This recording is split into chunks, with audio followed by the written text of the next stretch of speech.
hope there's a whole lot of Christians in here.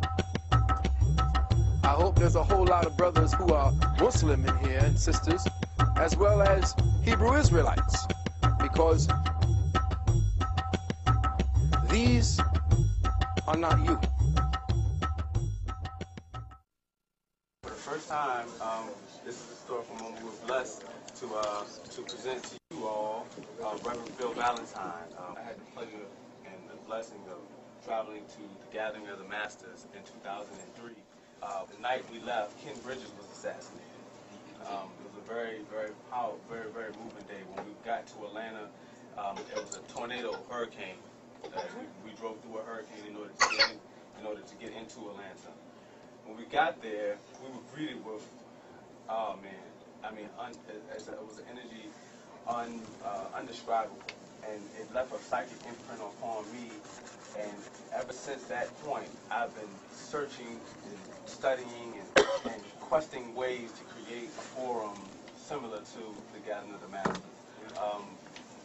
We were able to meet so many dynamic personalities, and Brother Phil was one of those brothers that greeted us and really gave a strong presentation. And ever since then, I've been buying the tapes, studying the lectures, and it's really changed my perception on much of the reality as we agree that it is.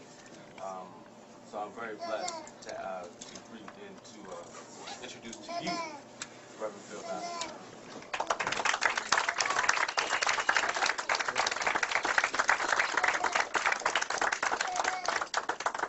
And let's keep it going for Brother Manifest, please, for all the work he's been doing.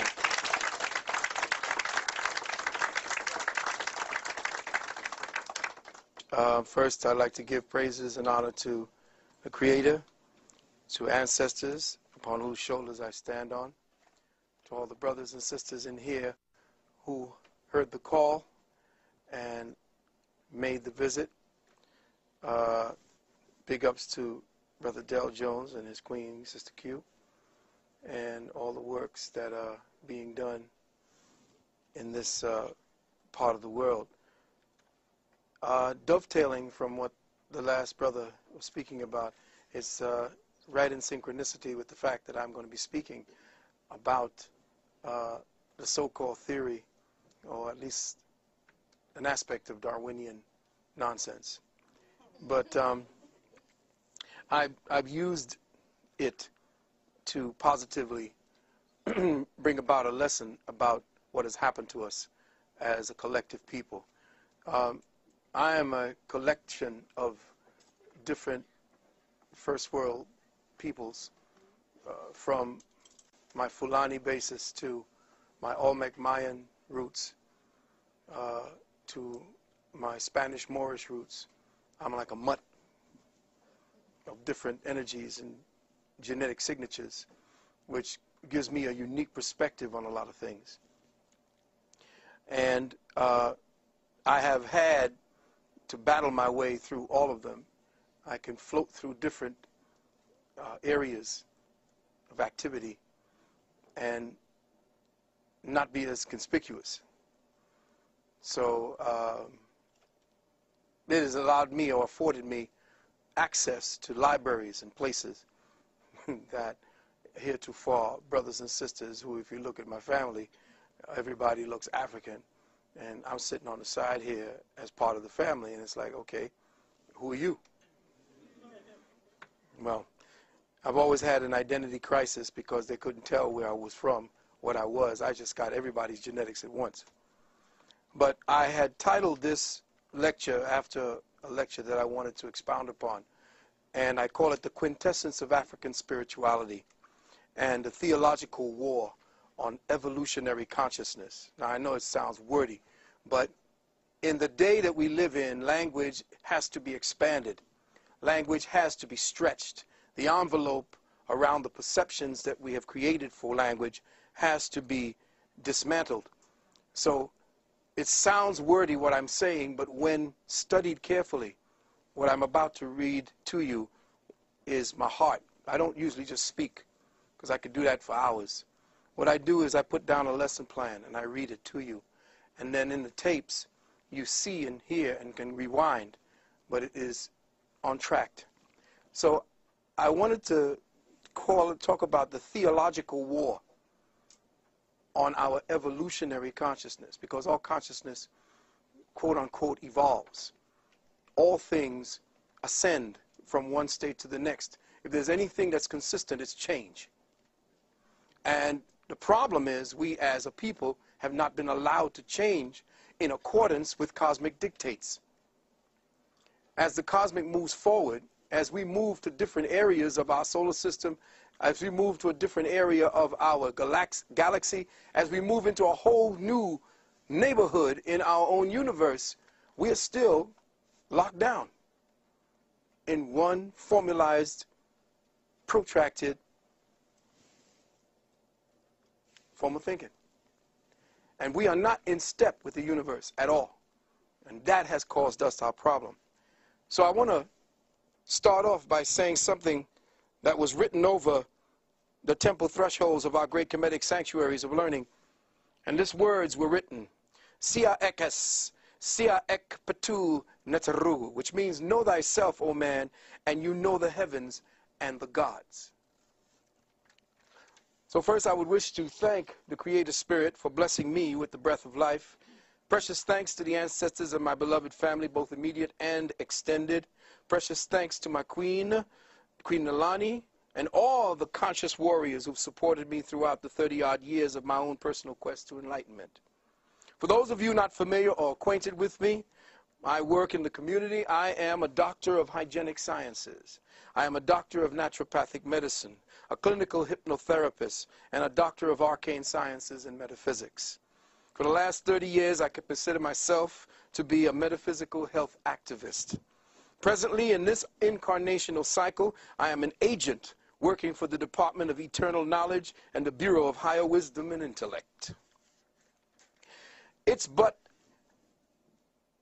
about 25 years in working towards this particular place that I am. And it's because of the ancestors' great works throughout my adult life that I have sought to emulate much of the brothers and sisters that were talked about here.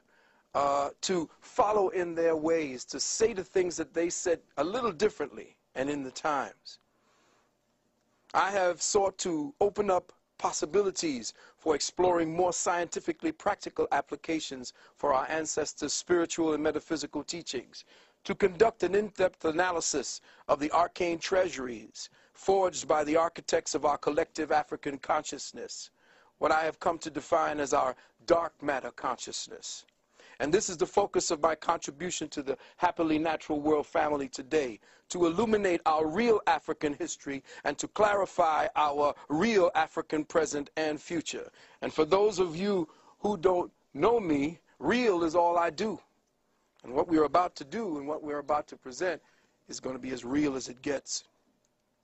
What we will explore today will focus on the ongoing protracted theological war that for over 1,000 years has been and still is being waged against African spiritual evolution, the resulting degenerative states of the collective African mind and its perverse expressions through the world's 3 dominant religions today. I have chosen to approach the subject of African spirituality from the time frame of its demise and its decline, and not from the time frame of its zenith. Let me say that again. I am going to approach African spirituality from the time of it falling head first into hell. I am not going to speak about it like we normally speak about it when we were building pyramids and creating religious artifacts and bringing spirituality to the world, because we already know that. We don't have an idea of how we have pummeled completely. We are completely in the mud. We have little vestiges of what it looks like, but we don't know who we are because we don't know what we have been and where we are at this present time. And I'm going to do some things, and I hope there's a whole lot of Christians in here. I hope there's a whole lot of brothers who are Muslim in here and sisters, as well as Hebrew Israelites, because these are not you.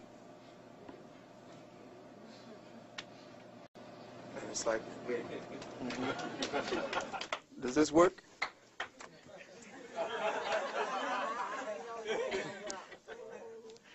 I thought the day would be better served and have a greater impact if the focus were placed on how African spirituality and all that entails was systematically dismantled as the world's primary conceptual construct of reality.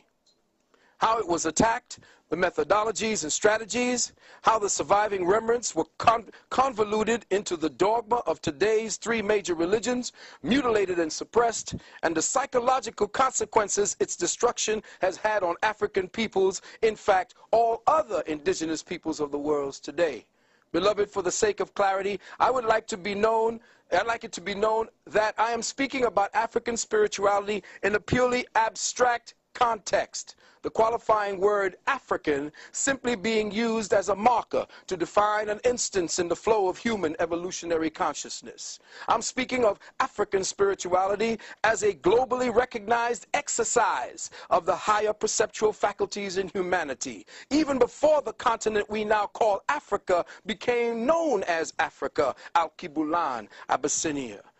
So my account of the attack and the erosion of African spirituality on this planet begins approximately 2,264 years ago, circa 264 BC, in accordance with the Europeans' Gregorian time frame, with a man called Ptolemy Philadelphus, a Greek who ascended the Kemetic throne after its fall to Alexander of Macedonia, who tried to make restitution for the carnage and destruction of his predecessors by rebuilding the Kemetic libraries and schools.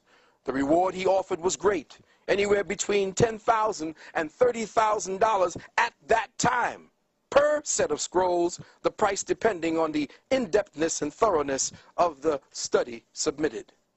Those who did not commit their philosophies or give their philosophies to the scrolls or to the manuscripts were allowed to dictate their stories to scribes, who meticulously wrote them down and logged them into the library.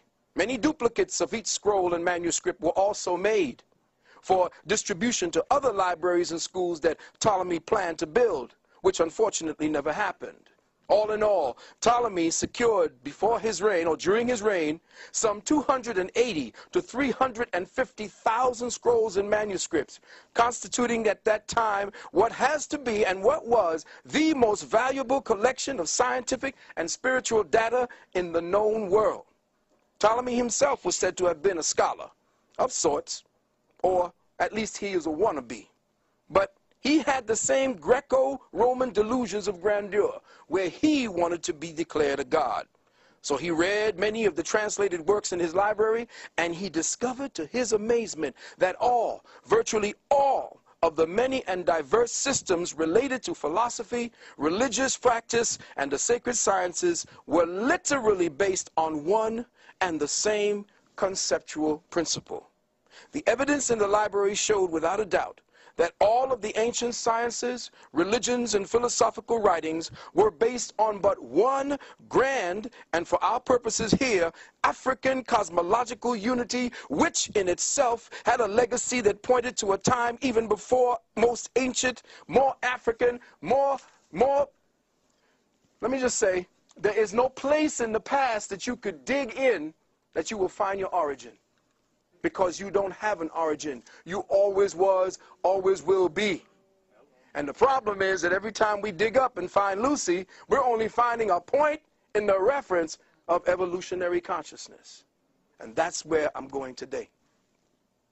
When we trace the evolutionary history of African spirituality to the time of its origins, we find documentation that reveals there was never a time that man was not.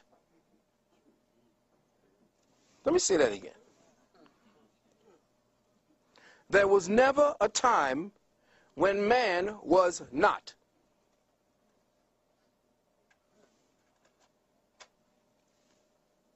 That long before there was an Africa, an Al-Kibulan, in a time when the continental masses of earth were once joined into one great land mass, called in several ancient texts Pangaea and Mu, ancient stone tablets, scrolls, and manuscripts hidden within the underground vaults of the Vatican and in the vaults of major European and Arab-controlled museums say that the earth was once inhabited but by one people, us, from one source, Sirius Mu, whose remnants can be found in the floors of the Atlantic Ocean, under the ice of the Antarctic and the North Pole, in the waters off Cuba, in the waters off the Gulf of Mexico, and in central China, as well as off the coasts of Japan.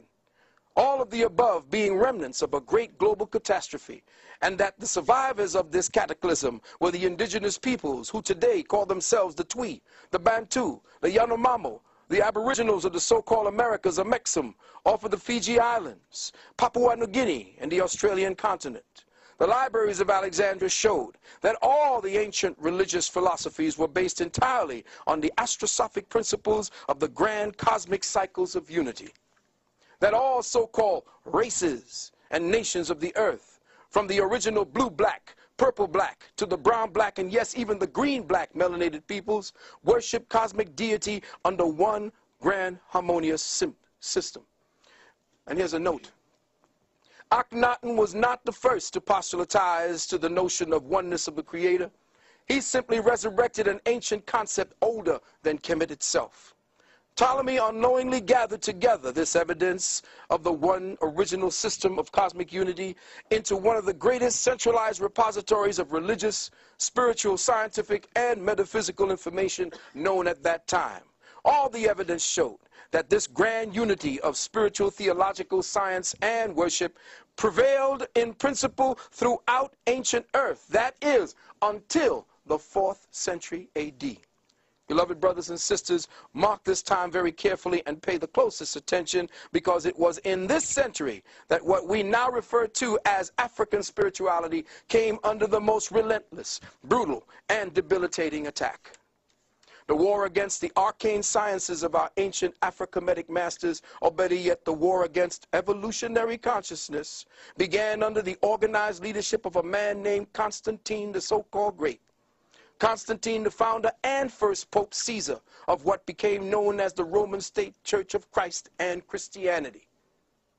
Many historians claim that the first popes of Catholicism were black, and rightly so. But these men were royal appointees, rewarded for their part in making Constantine Caesar, like Pope Sylvester, who at that time was nothing more than a bishop of the Christosites in Rome. Now, believe it or not, beloved, black people today in the main haven't the vaguest clue, not one single clue in their present state of socialized consciousness, just what this Roman state church and its religion of bloodletting has done to the arcane archetypal essence of African spirituality worldwide, nor what its sustained influence has done and is still doing to African peoples over the last 500 years on this continent and throughout the worldwide diaspora. See, beloved, to study African spirituality in its proper context here in the contemporary world, you must first learn to recognize what it is not. The first step to enter over and understanding what African spirituality is to recognize what it is not. And we must see and study what it has become through its diverse mutations, through its theological derivations as Judaism, Islamism, New Ageism, and Christianism. Since all of these representative mutations came about as a result, a direct result of conquest, and a brutally traumatic conversion process that specifically targeted the African spiritual mindset, warping and contorting its cosmic focus away from our original scientific teachings of the abstract, unitary, astrosophic principles of cosmic law. As a result of this theological mutations and their influence taking precedence, the quintessence of African spirituality now lies comatose, buried within the ecclesiastical dogma of a theopsychotic thought complex. And how has this pathological thought complex propagated across the globe? Well, as I've always said, like a disease, it happened in degrees. With the creation of this new state church, the confounding fathers of this new religion went all out to assure the success of their new enterprise. And what did they do? They set about suppressing and destroying all other existing competition. And so off to Alexandria they went, where they skillfully interpolated what they wanted from the treasuries of that library. And what did they do? They copied the scrolls of Hessus from the Druids. They copied the story of Krishna from the Dravidian manuscript. Gerald Massey found hundreds of similarities between Jesus and Krishna. They copied the story of Orpheus from the Etruscans, the story of Mithras from the Persians, who we call Chris. They copied the story of Bel Minor from the Chaldeans. They copied the story of Iao, from the ancient EU people, from which the northern Caucasoid race called the Khazars plagiarized and renamed themselves Jews when their king converted in the 7th century. They copied the mythos of Jason and the Argonauts from the Greeks. They copied Jess, the Redeemer, from the Phoenicians, Tammuz, Bacchus, Dionysus, Hercules. But just as important as their plagiarization of Krishna, they outright stole the entire story of Heru from the Kemites. Heru, the Redeemer. Gerald Massey again found 137 similarities between Jesus and Horus. Each and every one of the above characters and more, from different ages and time periods, all were known as the Christ or the Christ or the Anointed One. With the creation of this new state church, they also copied the story of Hercules, which was Set. When Set and Horus came together, Horus rose and set in the west.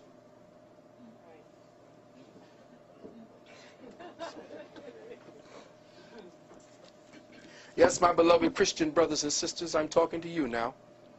They copied, interpolated, twisted, and outright distorted all of the ancient spiritual stories on record to use as the foundational premise of a special book they were preparing, their in-house manual, a book that was to become known in the Greek as the Helios Biblios, the Book of the Sun, more commonly known through its Protestant translator and editor, one Sir Francis Bacon, a.k.a. William Shakespeare, Edward de Vere, as the King James Version of your daily Bible or your Holy Bible or your Holy Babble.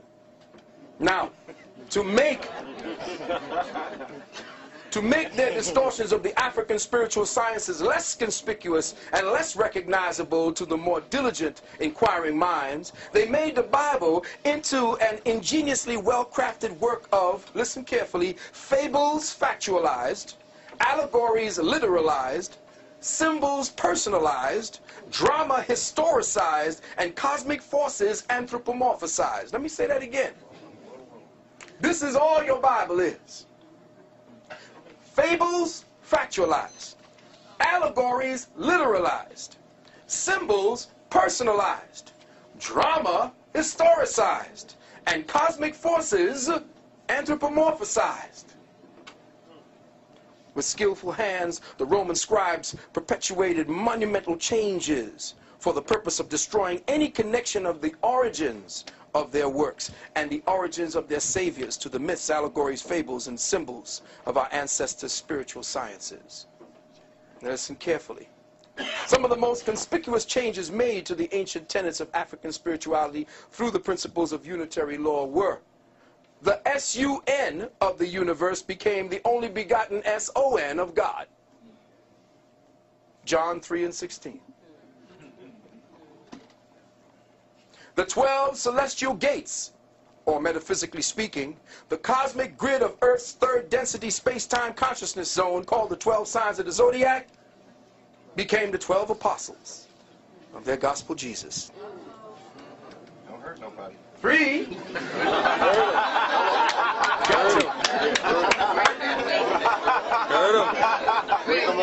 the pain. I gotta hurt some Christians up in here today. I'm sorry. Bring the pain. Sometimes the truth cuts, you know, but it takes a little time to bleed. You may go home and all of a sudden you're starting to bleed, and what happened? 3.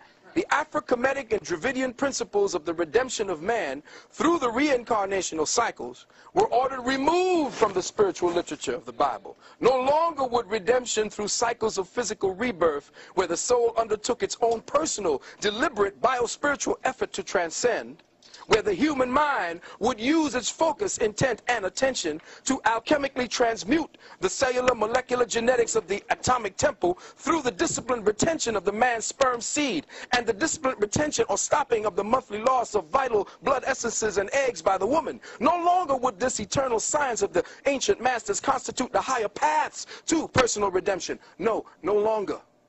Instead,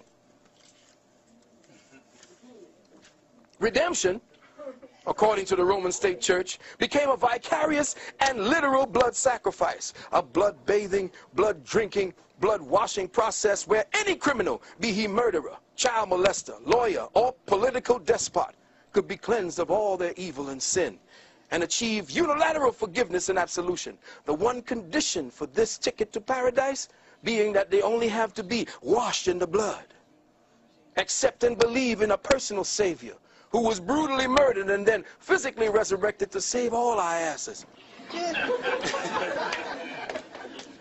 All of this on your behalf. Mark 6:16, Revelation 1:5. Now forgive me for interjecting at this point, my beloved brothers and sisters, but if you were to look carefully and examine the underlying logic, listen carefully, the subtextual mindset behind a belief and doctrine, you just have to ask yourself logically, is it any wonder why black Afro-Americans, Negroes, niggers, the majority of which are Christians, in fact, all black descendants of the captivity, haven't yet received 1 red cent in reparation? It's simple. Let's connect the dots and see why. By black people, Negroes, accepting the doctrine of vicarious atonement. Vicarious atonement means somebody else save your ass. Just worship and believe, and you will see the kingdom. Because God, Jesus, got your back. By accepting the doctrine of vicarious atonement and accepting this belief structure as your own, you have not only denied the very existence of your ancient ancestors and your true our story, history, you have in effect forgiven your oppressor of his debt to you. For by his acceptance of this personal Savior, the oppressor's sins against you are forgiven. And since now you believe as he does, you and Jesus have forgiven him, and therefore he don't owe you a damn thing.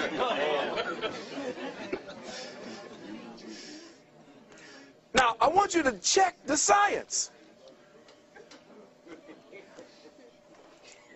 Jesus done forgiven the white boy. You being a Christian, you forgave his ass. And now you're going to ask him, look, I forgave you, but look, you know. He said, no, you're going to get your reward afterward.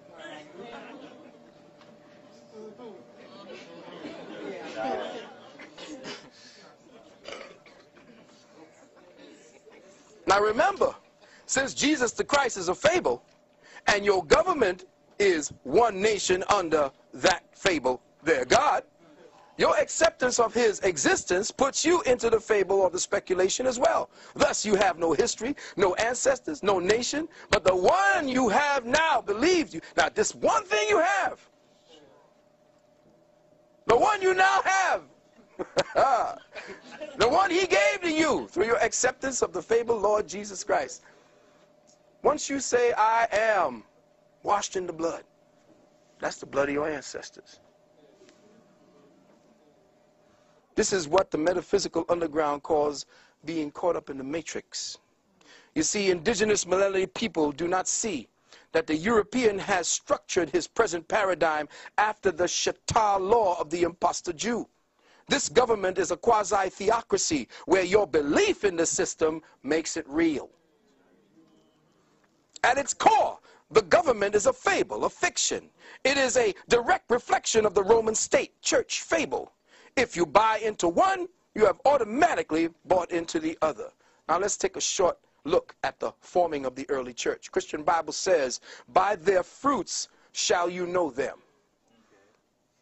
Let the church say, amen. All right now.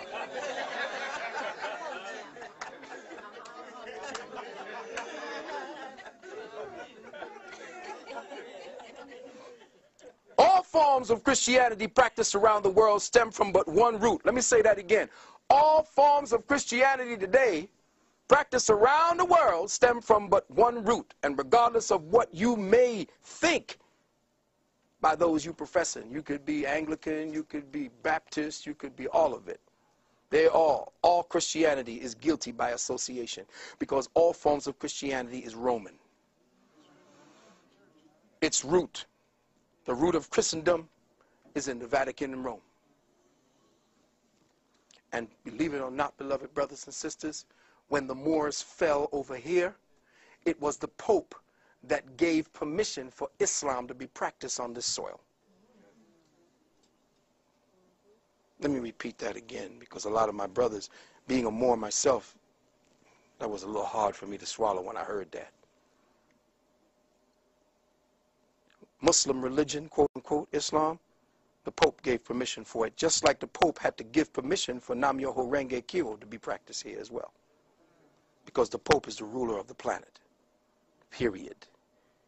He overrules all law, period.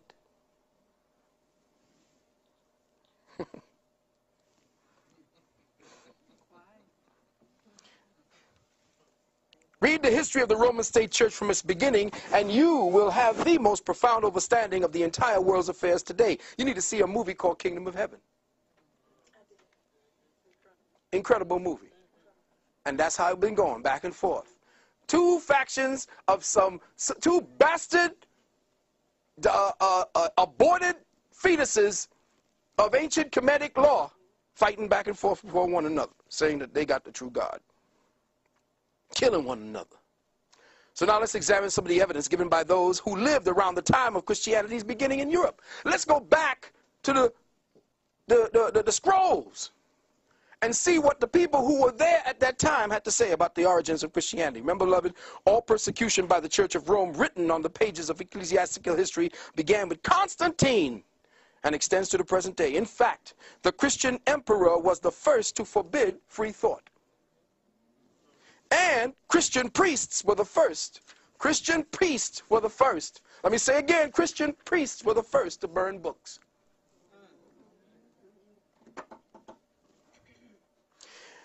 In a group of writings called the Hibbert Lectures, and you can go back, I'm going to give you the proof.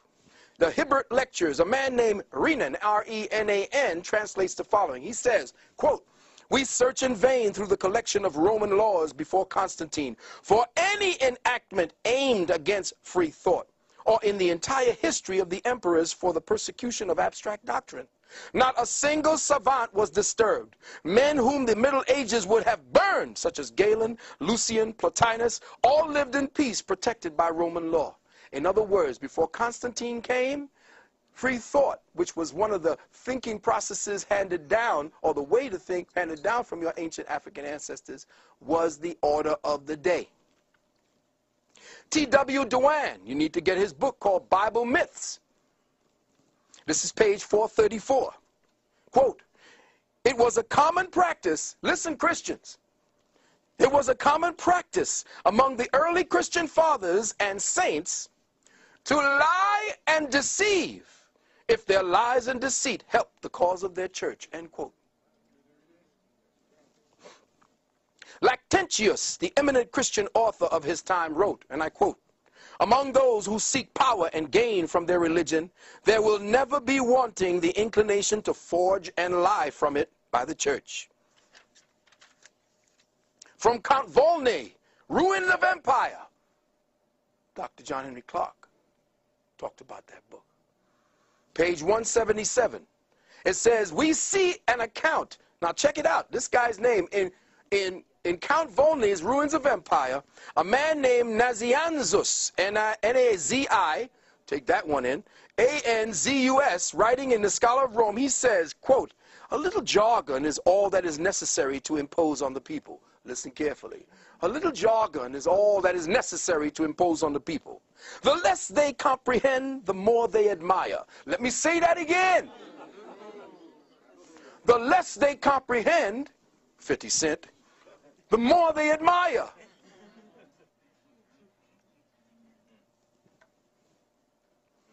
Our forefathers and doctors have often said, not what they thought, but what circumstances and necessity dictated. End quote.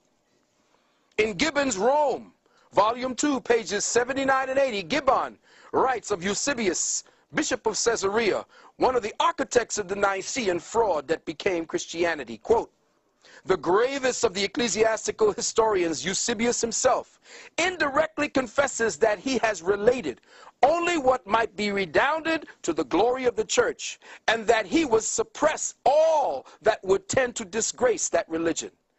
Eusebius, he spoke of his character, less tinctured with credulity and more practiced in the art of court than that of almost any of his contemporary. What he was saying was, this sucker knew how to lie, he knew how to cheat, and make it sound truthful. Johann Lorenz von Moschayem, in his book Church History, Johann Lorenz von Moschayem, in his book Church History, Volume 1, page 198, said, quote, it was held by the church that it was not only lawful, but praiseworthy to deceive, and even to use the expedient of a lie in order to advance the cause of truth and piety.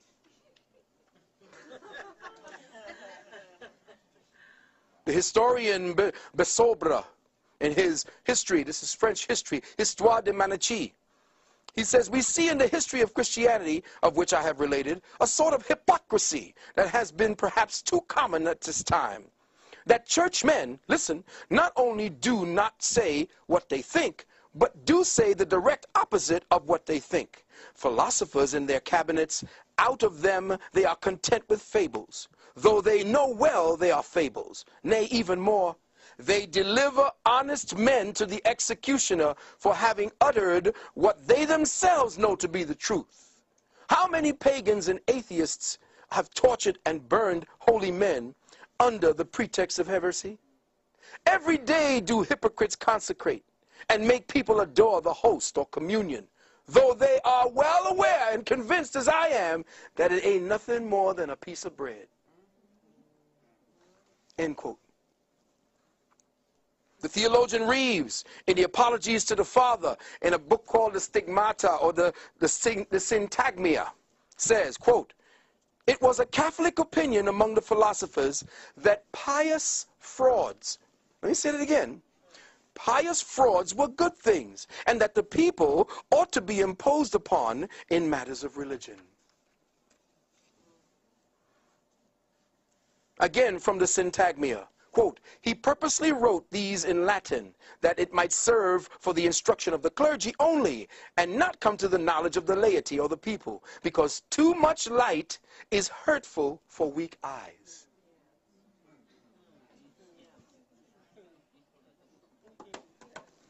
T.W. Dewan, again, there can be no doubt, listen carefully, from the evidence found, that had the objections of Porphyry, Heraclius, Celsus, and other opponents of the Christian faith been permitted to come down to us, the plagiarism of the Christian scriptures from previously existing pagan documents is the specific charge they would have resented or presented by us, or to us. These works were ordered burned by the Christian emperors. And now, beloved, in the final stages of my contribution to this theme, I would like to offer the following.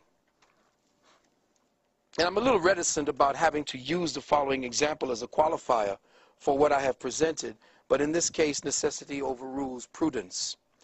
In his book, Origin of Species, Charles Darwin spoke about a man who took care of a large flock of birds, namely pigeons. Now listen carefully.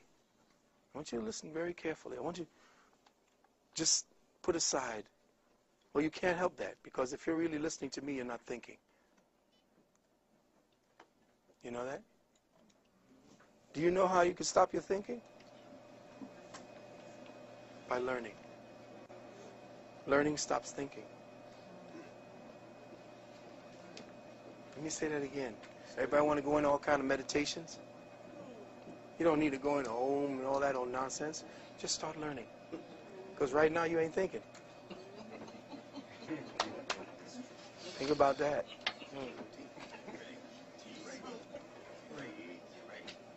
Now you know how they got you. Because the problem is that you don't understand as African peoples, as melanated peoples, that the greatest wealth that you pay to this devil is your attention. Because that's what they ask you to do. What? Pay attention. That's right. So now you're paying attention, they're getting wealthy. It's when you stop paying attention that they kill a few of y'all. Black boy gets shot by police 27 times. Now they got your attention. Now you're off the spiritual path and you're thinking along their path. Now, if you're going to sit down and cry about it, then you're dead. Go ahead and kill the man who killed that boy, then you're all right. Say it again. But don't sit back and, oh my God, oh my God. Do something about it and then go back to thinking.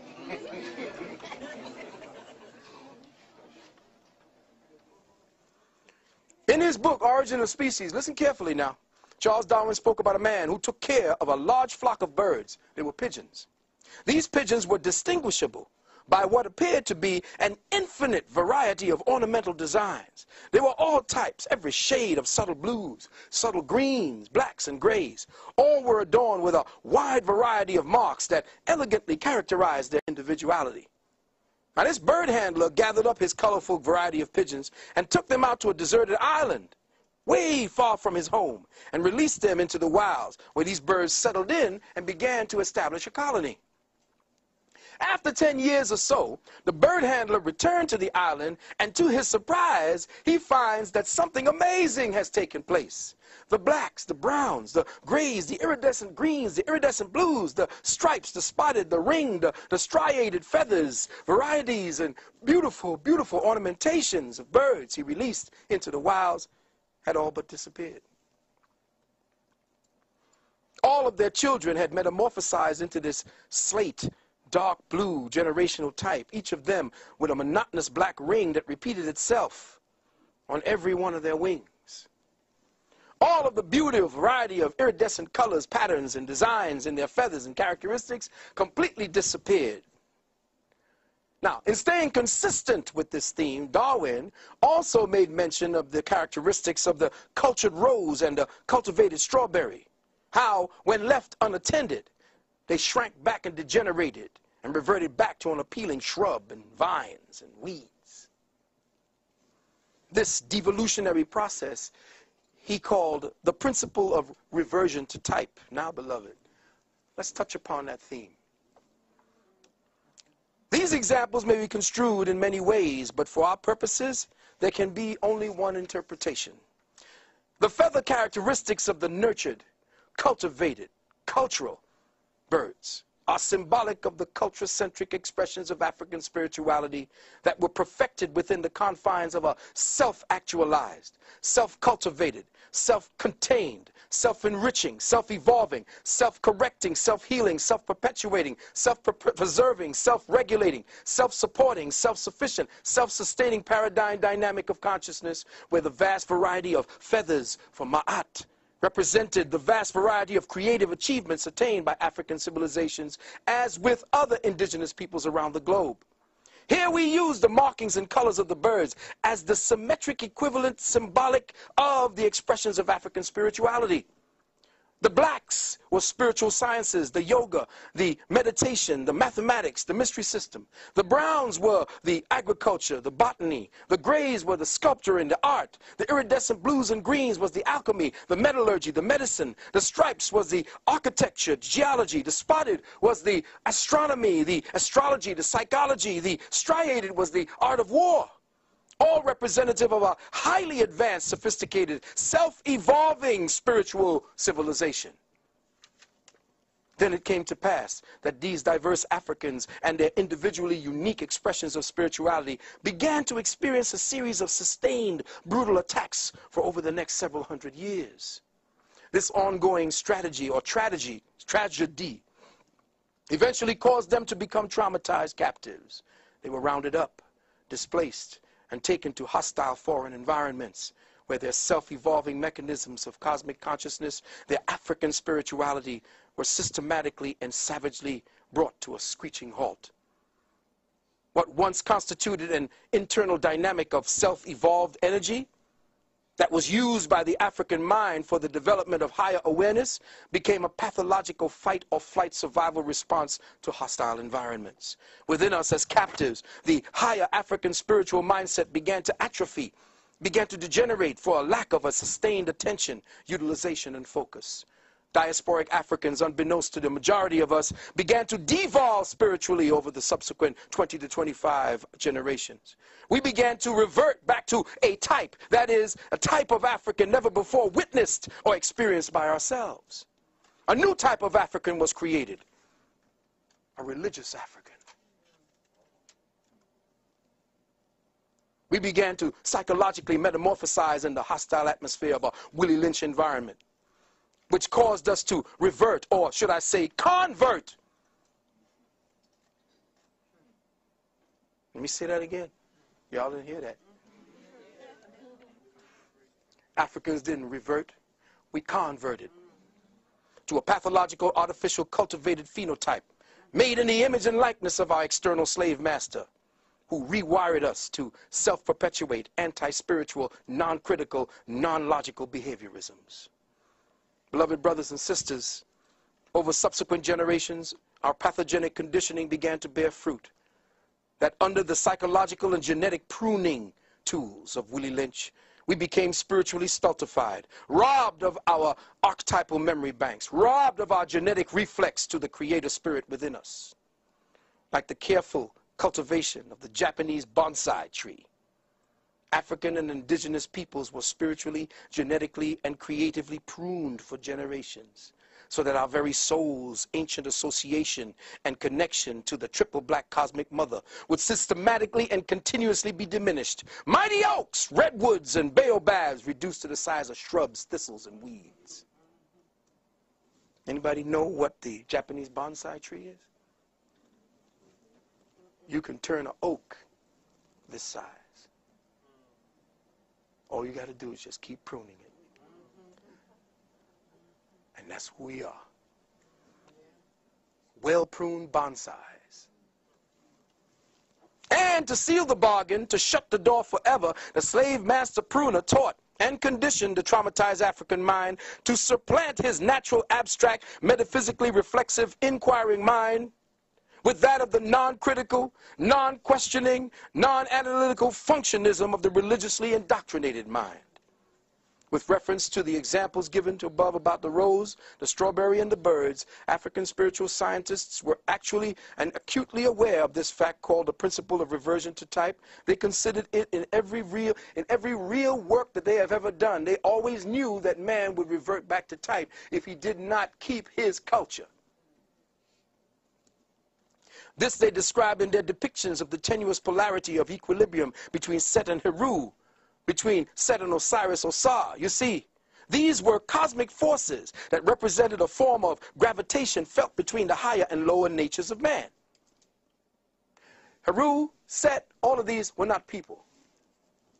Just like no man, no woman, no nothing ever existed in the Bible or in the Quran. Oh, man. Tell a Christian he didn't have a history. Tell a Muslim that nothing like that ever existed. Tell a Jew that none of these patriarchs that they're talking about and gods and forces that never existed. And my own brother will kill me.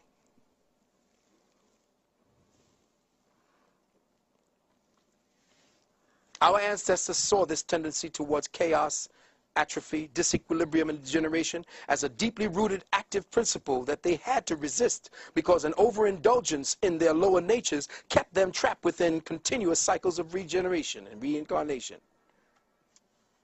All that said, when looking at ourselves today, how do we describe what we see? How do we describe and define this new paradigm mutation of the archetypal African spirit? Who is this pathogenic devolution of African spirituality? Who is this doppelganger, this schizophrenic twin, now identified as a Negro, an ex-slave, a nigger, a black, an African-American, an Afro-American, a minority, underprivileged, undereducated, underclass, Muslim, Hebrew, Israelite, a Christian? All of the derogatory terminologies that we in our state of spiritual amnesia have come to claim as our own identities, terminologies, substituted for our rightful classifications as the dark matter father and mother of civilization, the cradle of civilization, astronomer, astrologer, scientist, doctor, alchemist. But you're a Christian now. You're no longer a mason, a sculptor, a scribe, a botanist, an agriculturist, a geologist, an architect, a psychologist, a warrior, a Kemite, Kushite, Ashanti, Dravidian, Olmec, Mayan, Moor, Twi, Bantu, Zulu, Yamakra, Yamasi, Creek, Seminole, Sumerian, Atlantean, Lemurian. You see, beloved brothers and sisters, today religious-minded Africans and indigenous peoples, both here and on the continent, have a genuine, deep-seated paranoid schizophrenia of actually being associated with the above descriptions of our ancestors. None of y'all want to say that you're African. None of y'all want to say that you're from there. Kemite, you Egyptian? No, the Egyptians held us. It held the Jews in slavery. They even got black people in the Hebrew Israelites really believe the Egyptians did that. But if they look at their books, the Jews have always been in bondage because Jews, quote unquote, in the Bible never existed. The Jew is simply matter. Let me say that again. The Jew simply means matter. That which is bound up in matter. That which is bound up on the third density. So Jews always going to be in captivity. Because Jews represent the spirit bound in matter. That's it.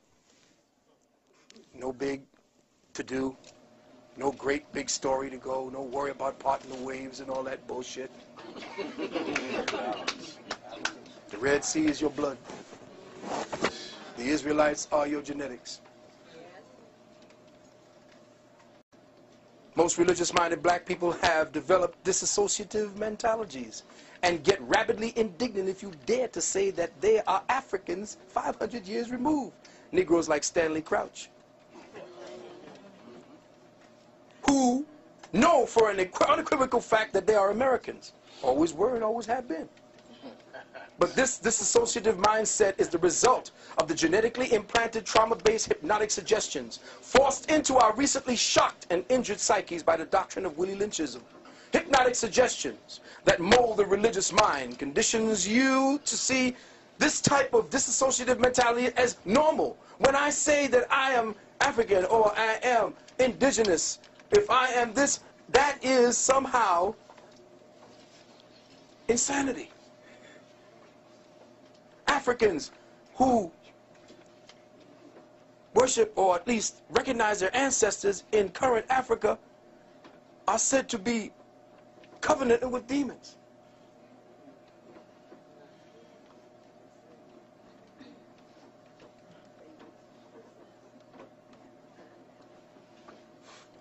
Any thought that entertains the fact that you are an orphan of African spirituality and consciousness is met with a discernible disturbance, a kind of queasiness deep in your chest and your bowels, doesn't it, Christian? Isn't that how you feel, Christian? You feel a kind of queasiness when I say you're African. You kind of start getting upset because the Jesus demon starts working you. This is the artificially created fragmented psyche kicking in. The altered state artificially created by trauma and the combination of hypnotic suggestion.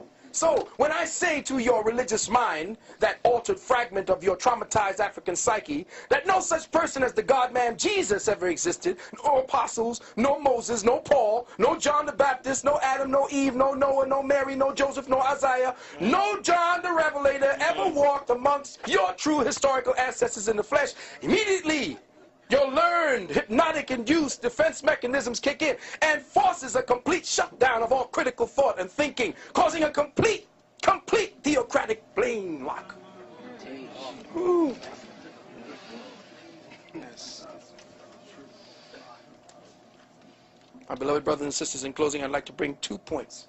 One, African peoples, in fact, all indigenous peoples, were once guided by a cosmic spirituality cultivated from an external relationship with Nature Mother and an internal relationship with Father Spirit. We mined and cultivated from within ourselves the most beautiful, wondrous, and exquisite treasures from the realms of dark matter consciousness. that still stand as eternal testaments, unmatched on the soils of North America and South America, Africa, China, Europe, in the depths of the Atlantic and the Pacific, under the ice caps of Antarctica and the North Pole, and yes, even in the semi-desolate plains of the planet Mars, and on to the moons of Europa and Titan. These monuments, carvings, and papyri persist as eternal declarations of the quintessential creative African spirit. But brothers and sisters, what in the Creator's name have you erected since?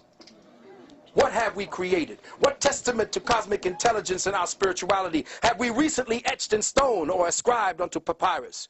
What last names have we turned? When last have we turned lead into gold? Or communicated with our ancestors, nay, with our progenitors on Sirius and Orion? Now that we have reverted, or rather have been converted to a type. Now that we all got religion. Brothers and sisters, language, as the brother said, is the rudimentary instrument or system for encoding the perceptual measurements of time, space, and dimension. This is precisely why our ancestors were so meticulous in their use of expressions of the letters and words and language. This was especially true of the Dogon people.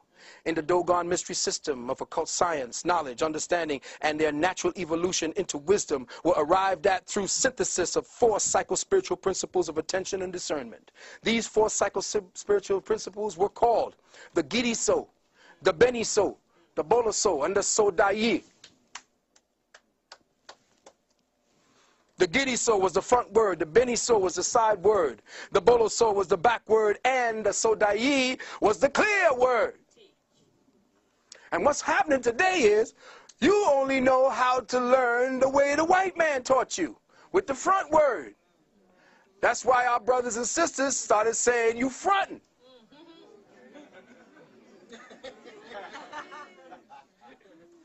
Because your people used to say, listen to what they said, see the front word, and then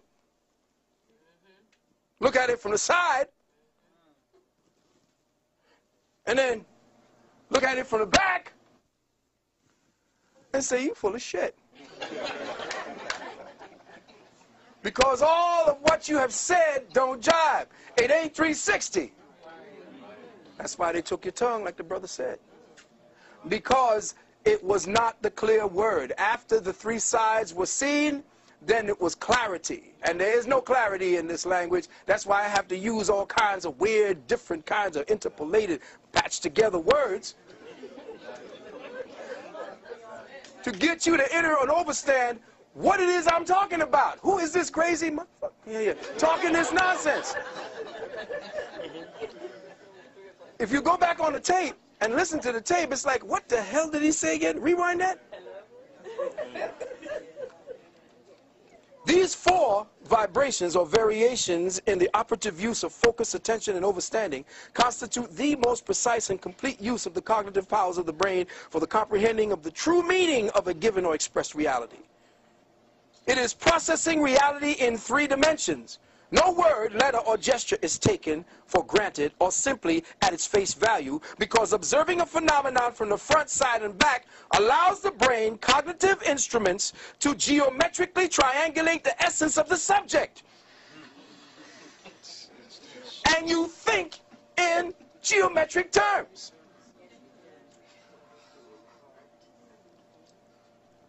So you get a depth of word beyond the observed and into the intuitive. And you know what they say, you got to get into it if you want to know what it really means. Well, your ancient people spoke intuit language. And now because you're religious and you got to stand up there and listen to a man who is talking for you so you can get into heaven.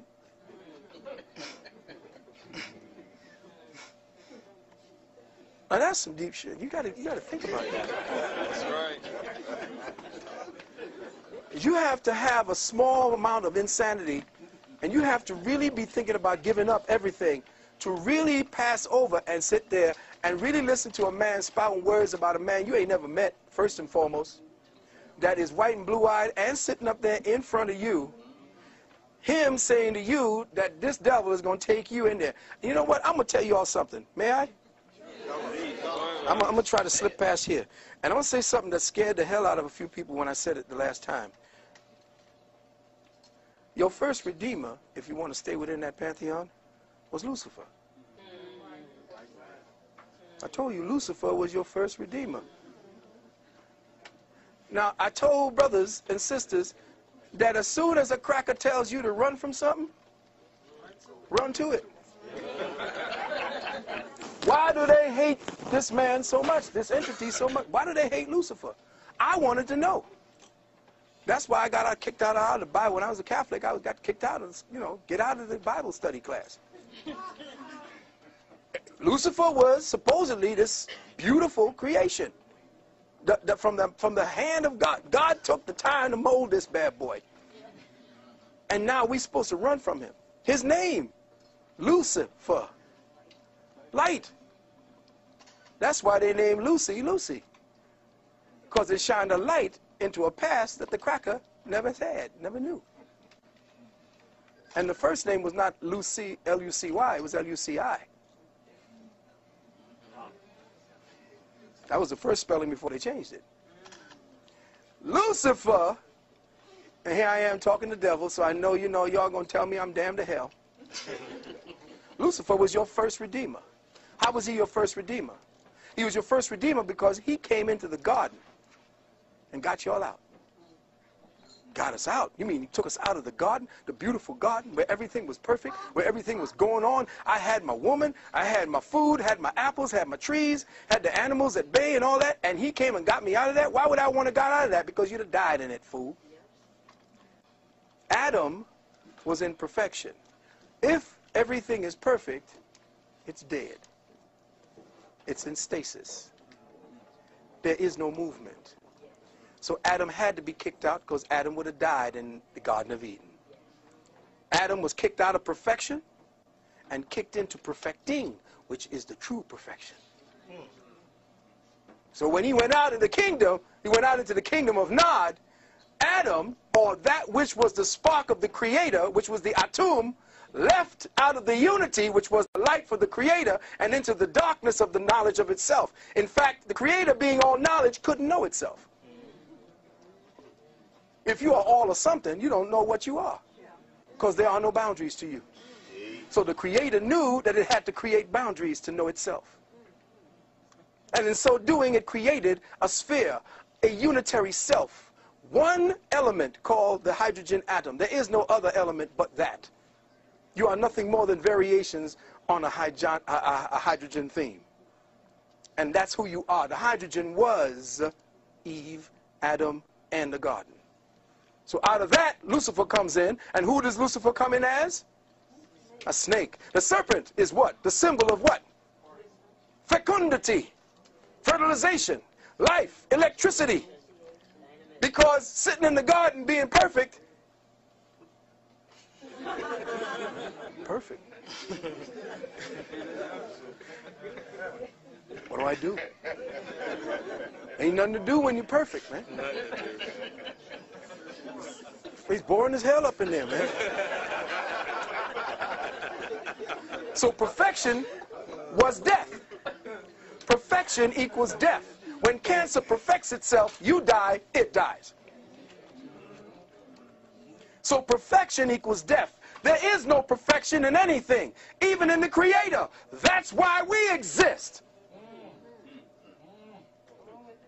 Whoa, that just takes it all apart now. Oh, hell. What does heaven look like if there's no perfection in the Creator? See, heaven is what we project it as. The Creator is still learning.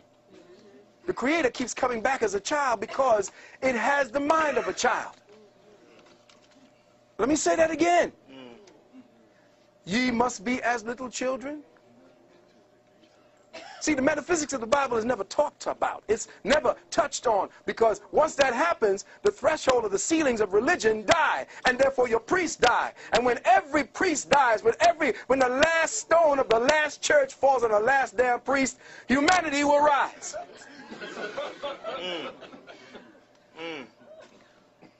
So until we understand that perfection equals death, And that we as African peoples fell to this plane in order to perfect God. Now you know you got a job. Before you thought you was unemployed.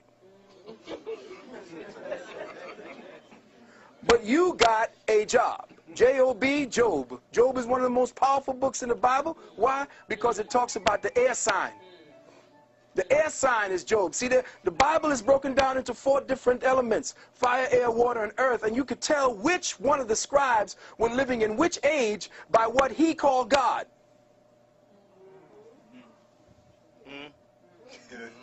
See, the Bible is slick because it's a composite of over 350,000 years of information. And you thinking that it's just some cracker or some big bearded old white man writing down something for the Jews. The Bible was written in stages over thousands upon thousands of years.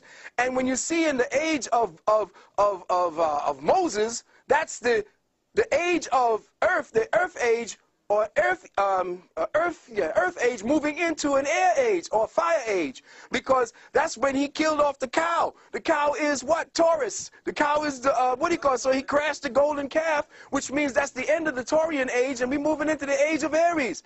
In some of the old Bibles, Moses came down off the mountain with horns. It's all astrology, and anybody telling me different, both in Muslim, which is Muslimism, is nothing more than Islam, I-S-L-A-M, myself, Lord and Master, which was science, not no goddamn religion. Our brothers and sisters are lost. Religion, the minds is gone because that's a cancer. Religion was the Willie Lynch cancer seeded into your genetics. And until you close that book and we have a big bonfire burning Bibles, burning Qurans, burning Torahs, we got to get our people out of the religious mind, or else if we keep them in religious minds, the cracker going to run it from the Vatican. And let me tell you something about this war going on overseas. The problem that you didn't understand, you see, you're not looking at it from outside the box. This is not a war between governments. This is a war orchestrated by the clerics of the planet. Let me say this again. This is a war orchestrated by the high priesthoods of the planet. And I'm going to prove one time to you how that is. Back in 1996 or 96, the Vatican held a summit meeting of all the heads of all the religions on the planet in the United Nations. And they said that humanity is lost. Why is humanity lost? Because we don't have them anymore. Why? Because humanity is becoming independent. Why? Because they are becoming smart. They got their own computers. They're thinking for themselves. They're breaking off. There is no more fear of God. Therefore, no more fear of us. What must we do? Well, we must create situations that bring that fear back to them. 9/11. When 9/11 came, amongst other mitigating circumstances, when 9/11 hit, more people ran back to the churches, the mosques, and the synagogues at that time than at any other time within the last 10 years. Matter of fact, so many people were dropping out of religion that they had to go do something. When Iraq, they finally conquered, Baghdad, who did they put in as the head of the first provisional governor? An imam. Now, if you're telling me that radical Islam is running the war on terror, how in the hell are you going to conquer Baghdad and put an imam in as the head? Not unless the war is a clerical war, orchestrated from the Vatican, from the high mosques, from the high synagogues. That's where your war is. More people have been killed based on the main religion than any other warfare on this planet. All of it orchestrated from the Black Pope. These last 60 to 100 years, 150 years, the Black Pope in Rome. Not the white Pope you see. There ain't a black man as the Pope. I'm talking about the Black Pope, the general of the Jesuits. His name is Hans Peter von Kulvenbach, a German Jew, who'd you just put into your popehood as the Count Nosferatu? What's his name? Another damn Nazi. Jew. You're watching Arnold Schwarzenegger. They're going to change the so-called Constitution, and you're going to be Zeke Highland with your boy. You're watching the Nazification of the planet, but being orchestrated by the clerics. Religion has kept you hypnotized, making you believe God is outside of yourself. That's the secret to this age. And let me just drop something else on you. The age of Aquarius. Everybody happy the age of Aquarius is here? Oh, that's interesting. Nobody is interested in the age of Aquarius, huh? Anybody know what the age of Aquarius is? Yeah, run it to me. Ah, anything that's hidden will be known. That sounds very nice. But the age of Aquarius in the first stages is the age of faggotism. Oh, y'all didn't know that, did you? Oh, you see, y'all thinking, oh, this is the dawning of the... Everybody wants the age of Aquarius to come down, not understanding or understanding what it is. The story of the age of Aquarius goes like this. There used to be a young boy in the fields of Greece. Listen carefully. Oh, really? I know you don't like where it's going, but it got to go there. A young boy of 15, 14 years of age, tending his father's goats. His father was a Trojan warrior, a general. The goats. Listen to me. Zeus, the almighty God from Olympus, looks down upon this boy and sees that he is fair. Goes down and snatches this boy. His name is Ganymede. Snatches the boy Ganymede and takes him and rapes him continuously. You are fair. I love your behind. Give me your behind. Give me your mind. Give me your behind. So he says, oh, you've been so good to me. You've been so good to my members. I'm going to pass you amongst the other gods. So he passed him amongst the other gods. And they took him and raped him and made sure he was theirs. This young boy named Ganymede. Now, for his reward,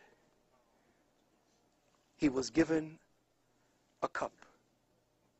He became the official cupbearer of the god.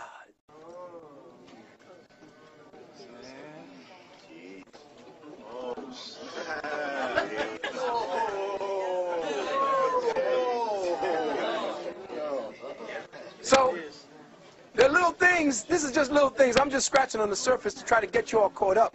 Now, I know I came from Christianity to consciousness lockdown. All of it now is an interplay. All of it is an interplay for your whole lockdown. As far as your health is concerned, as a doctor of naturopathic medicine, I am seeing the results of the genetic engineering coming at me every day.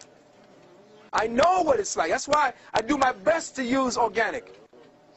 I can't find it. Now, here it is. You can tell the cracker is dealing some serious stuff with you. He's got you with tons of poison in your food, and you pay a little bit of price. But for prices with no poisons, no added shit, you pay more money. Something wrong with that then. That's why we got to grow our own food and why our land. Now, did you know that back in 2004, and here's the problem with us, we're not keeping up to snuff, and this is where I hold the brother Moors, the head Moors, the old schools, the old head Moors, who kept all this shit from us. Do you know in 2004, all the lands that we call the United States, because the United States is not a country, it's a corporation. And it's a corporation belonging to King George. And King George fought the Revolutionary War against us, not to fight us so we could keep the land, but to get us into his corporation. Because he was not only king of England at the time, he was king of France. The United States was his corporation. And your boy Benny Franklin and the rest of those bastards were all part of the aristocracy of England. Do you know that the art of war and Sun Tzu was one of your signers of the Declaration of Independence? I mean, and all that shit? Because they were there, they used that same tactics. Sun Tzu's art of war became the catechism of the Jesuits. You talking about my constitutional rights. Nigga, you wasn't there when they signed it. You can't ask for no rights from Constitution because you're part of the fiction. And if you're part of the fiction, then you're going down with the fiction. Unless you come out of the fiction and reclaim your name and take that straw man back from the jurisdiction of the state, you're going in with everybody else. The fiction is over. Now they got the people set in place. They got cells called the Mitzrayim right here on your soil. It's over 150,000 soldiers trained by the Mossad, cells of terror, waiting to wreak havoc on your soil. And they are all polished. They all cells waiting to attack. That's why they got to give you a serious crackdown at this point. It's got to be heavy at this point because you all are complacent, you're ripe, you're ready, you're juicy, you're fruity. You're too busy ready with your bling. They don't give a shit. They're coming after you now. If you don't know, you say about give up your gun for a hamburger or some shit. No, clean your gun. Quick question. Yeah, my question is, Phil, it's like, this is excellent. I'm enjoying it. What does the average person do who's working a job, who's living here? Do they leave the country? Do they start growing their food? Do they catch the mothership up? Do they go into their first eye and come out on the third eye? So in practical terms, you know, let's just say for people in this room, do we form a bank and then, you know, buy half of an island somewhere? What do you recommend? Because most people, like you said, they're going to, if this does happen, they're going to be put in prison, they're going to die, they're going to starve. So what do you recommend? What do you see based on history? What do you see the people who have been assaulted and insulted like us, what have they done to escape or to elevate out of this? Okay, that's a very good question. And I got to say, it ain't happening. It's all dead. And I'm going to say this. The only time people going to wake up is when shit hits the fan. No change, no revolution starts from the top down. The Revolutionary War was fought with 1/3 the population. The rest of them sat back and had picnics watching the shit from the field. War, as you see it, getting ready to come down on the people right now, unless the people become uncomfortable with their present condition, nothing's happening. Until they start feeling the pain, nothing's happening. It's when a spark takes up. As soon as all this shit is no longer relevant and the people are burning and going after not just their homes, but the crackers' homes, until you start seeing the police, all who are ready for your ass, been ready for the last 25 years. This is what brothers have been telling me who've been coming back in training out in the Midwest, in urban warfare, house-to-house shit, telling me they got some shit for our asses. Until the people say enough, nothing ain't getting done. And remember, if you're thinking about leaving to go someplace else, I say no matter where you go, there you are. It don't matter where you go, it's all over. Right? Everywhere you go, I went to London, it's there. These crackers are in there with their guns. Every place you got a system in place that matches the cracker's own mentality, he has it in lockdown.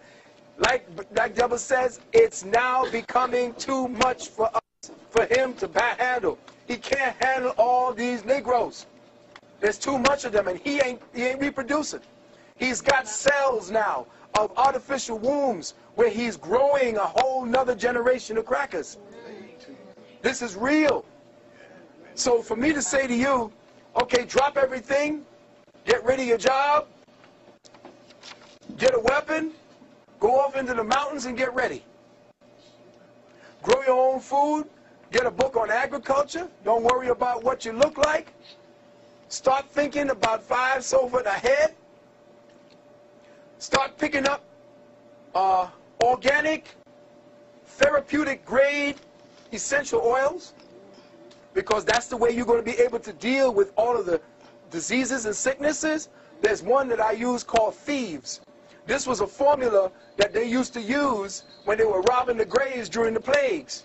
And when they caught up with the robbers, they were saying, well, how come you ain't sick? He said, well, we use these oils. I got those oils if you want to deal with them. These are some of the things you can only do to get prepared. But to tell a person, stop working, stop doing this, it's like trying to stop a truck, Mack truck, fully loaded, going downhill with no brakes. Brothers and sisters are too locked into their paradigm. The majority of us here would not just get together, let's get a pool, let's get some money together. But hell, money ain't going to be worth shit.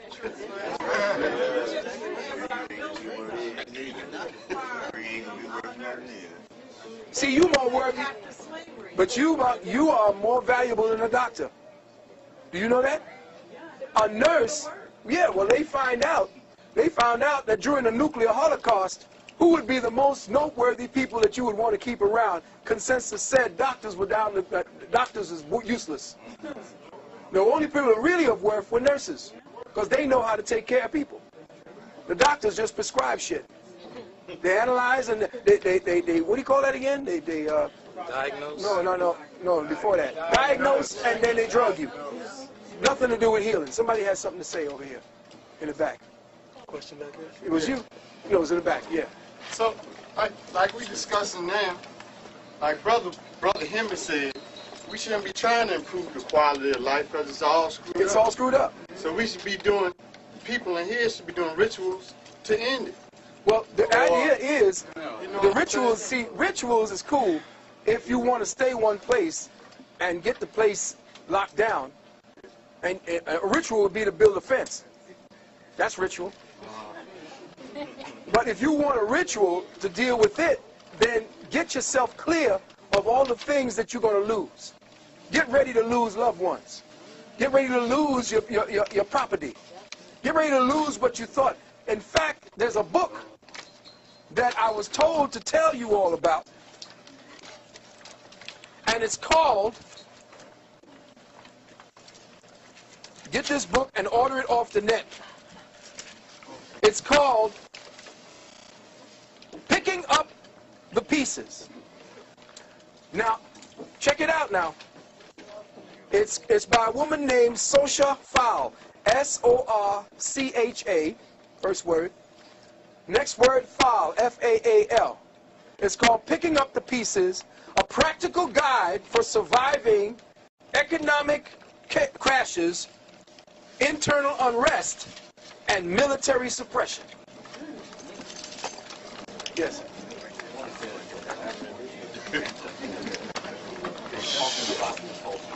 Yeah. One of the things that they stress not to get all bent out of shape about what's getting ready to happen. Because if it doesn't, people are going downhill. Yeah. It's got to happen, just like you said, come out of the Garden of Eden. Black people, the way they're going right now, they're going to basically, it's not going to be good. They got to be woken up some kind of way, and no other way it's going to work. It's can't. But Yeah. the thing that they're also saying is that, well, nothing can be lost.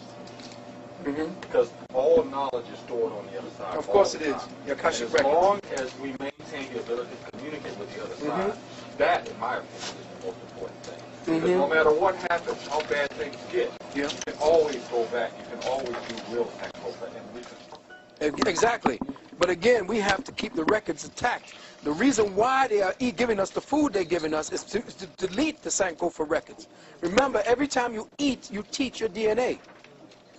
And the more you eat foods without seeds, see, if a thing ain't got a seed, it ain't got a nature. It ain't got a lineage. It may be anything. Frankenfood. Yeah. So what you're looking at is the way to destroy and delete the ability to recoup that knowledge. And that's in the food that you're eating. Here's the other thing. Next 3 months, economic chaos predicted. Currency devaluation.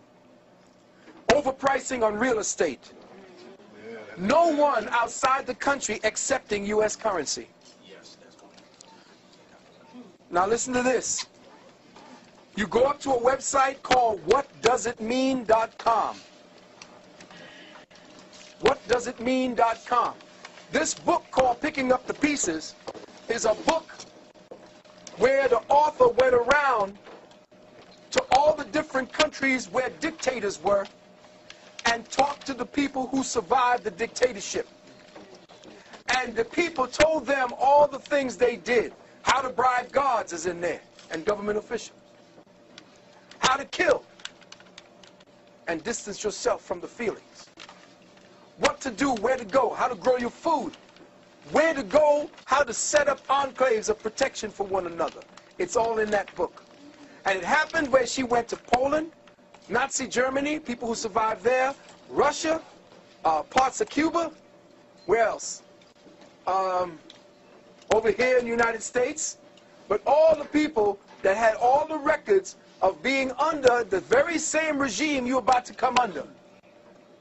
They wrote this book, and she said, hurry up and get it, because she don't know how long they're going to keep it on the line.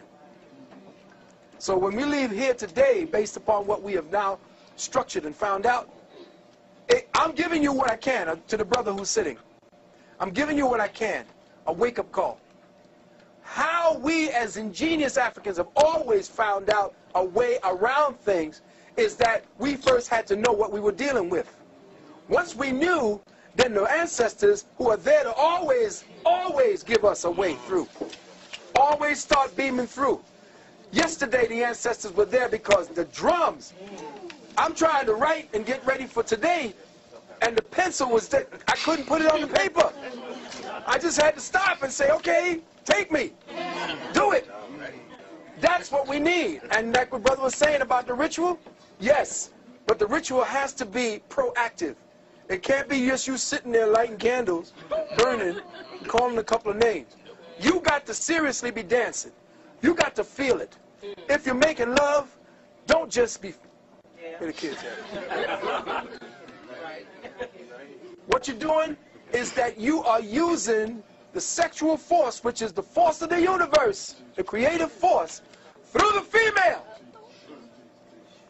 See, the female is the ground. She's the soil.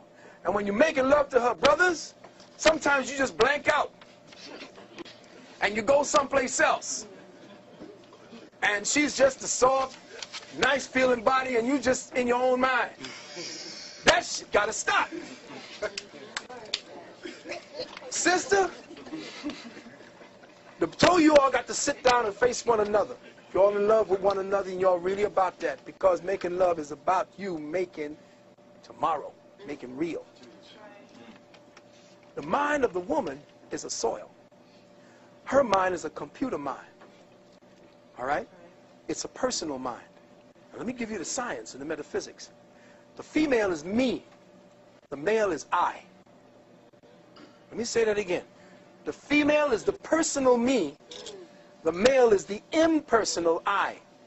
That's why we don't really care what you be saying sometimes.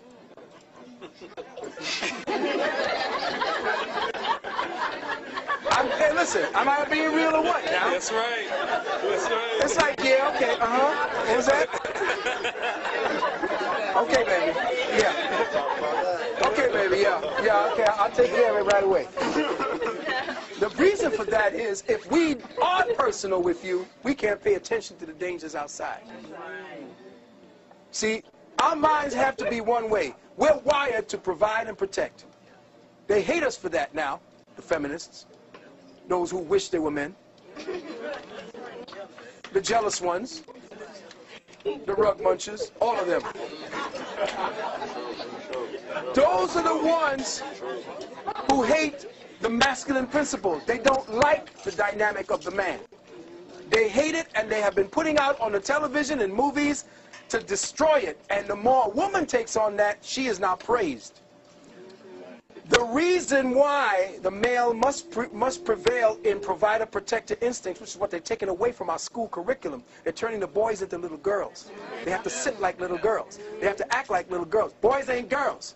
From the time they're 6 months of age, they have testosterone flowing through their system, which is another reason why you can't be giving your boy children soy. That's why you're turning out all these faggots. And stop worrying about your boys. You know, let the boy cry first 6 years, and then give him to the father. And you fathers out there, it's time for you to start stepping up, because those are the warriors of tomorrow that's going to take your goddamn fat out the fire. And if you ain't training your son to be a killer and a warrior and a provider and a protector and a father, all of what's necessary for tomorrow, then you ain't no damn good, and they might as well cut your lineage right there. So the idea of what's getting ready to come down now is that between you and me, sister, making love ain't just about getting some nuts off anymore. Making love is one of the most powerful energies out there, but they got you doing it for all the wrong reasons, with all the wrong reasons in mind. And see, the thing is, crackers need the sex energy to keep the diversion away from the spiritual energy. You can make love spiritually. Now, the thing is, the personal me is what is the magnetic force that takes the impersonal I energy and manifests it through her mind. Now, you sit down with your queen, or whatever queen you have with you, because it don't matter right now. If there's a sister and a brother, and sisters, I'm up against the wall, but I know the whole manifested universe is polygamist. Let me say that again, sisters. The whole universe is polygamist. And the problem here in America is that you can listen on the other end of the phone to your good friend, who you call your sister, about her problems with a goddamn man beating on her, with her one child. You got a good man at home. A good man, and you love this sister. That's not African, that you can listen to her misery and crying and then hang up and then go back about your business, cuddling up with your man. If you know there's a woman out there with a child, especially a boy child, and she's suffering every day and she's your good friend, what happened to the times when you would take that woman in, sit down, and join her to your family so that that child could have a father, if he is a good man? Today we don't have that. The whole goddamn universe is polygamous. Our solar system is polygamist. The damn thing got 10 planets flying around it. One sun, 10 planets, serving all, giving his light and his seed to every one of them, warming them, nourishing them, giving them the light. And that was what Africa was about. And you forgot it. Now, let's get back to the point. When you make love to your woman, you sit down with her and you speak to her. And brothers, understand, overstand, and understand the years I have taken to study this beautiful system called female, woman. She fiends for words.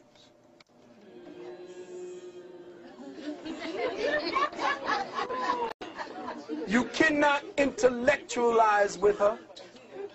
Do not tell her instructions.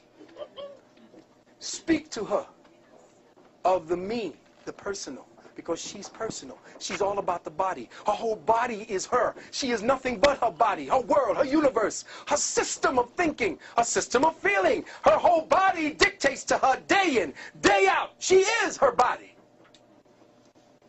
She is the creature of cycles. Her body tells her what to do, what to say, what to think, what to feel. If after 22.5 days, 7 days before that, the body is saying to her, come on, it's about to happen. Mood up. 2 minutes later, mood down, get away from me. What? I don't know, I just don't feel it. Just leave me alone. Because she is controlled through her body. Her body is everything. And she is her feelings. You must speak to her, not to tell her what to do, but to say the right words that would move her feelings. And then she would know what to do. See, you have to use your words to stop cutting, to stop beating and browbeating. But you see, today's sisters are so busy antagonizing with you that you got to get there sometimes.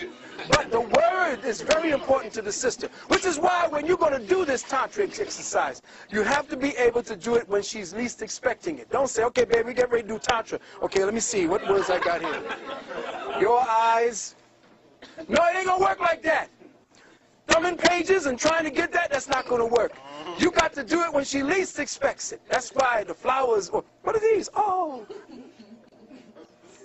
You got to switch her mind over because she is one who is into what they call multitasking, which is why she can carry 4 and 5 conversations at the same time. There you are, brother, talking about something. You think you're manifesting some information. Boom, yes, let's stay along this line. And she's over here on something else. Wait a minute. Wait, I'm over here. I'm talking over here. Don't you remember? She's over here talking about something else. Quite comfortable. Because women do not talk to get to a point. They talk because they like to talk. And if you come in with a point, you're messing it up. That's why they say you don't understand me, you're selfish. If you try to tell me, well, you do this, do this, do this. It's simple. No, it's not. You don't understand. Okay, I don't understand it. But understand when you're talking to her, you're speaking to a incredibly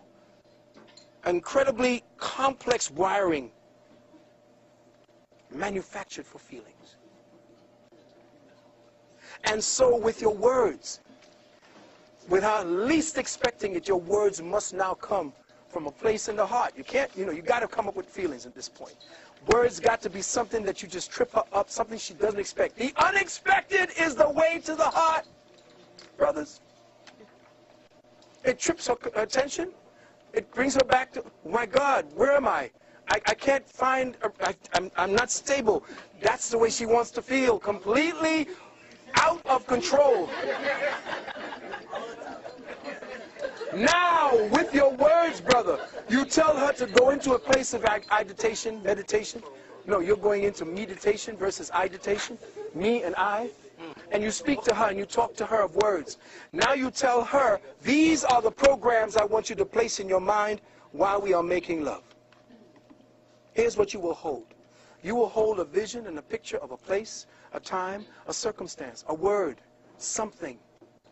And in that word will you now invest all of the materials like you would invest in a child that is coming into being. And in that thought, which is now a child of the mind, remember, a thought is a child of the mind. You now enter her, but she must be in control. Because for her to keep it, she must be in control. Therefore, she must be on top. So you sit down and let her sit over you. As you sit over her, or she sits over you, the Kundalini energy right above the anus, right there. You start playing with that area. Let her find a spot, what they call a G-spot. Could you imagine white people naming certain parts of the female body after themselves? The G-spot.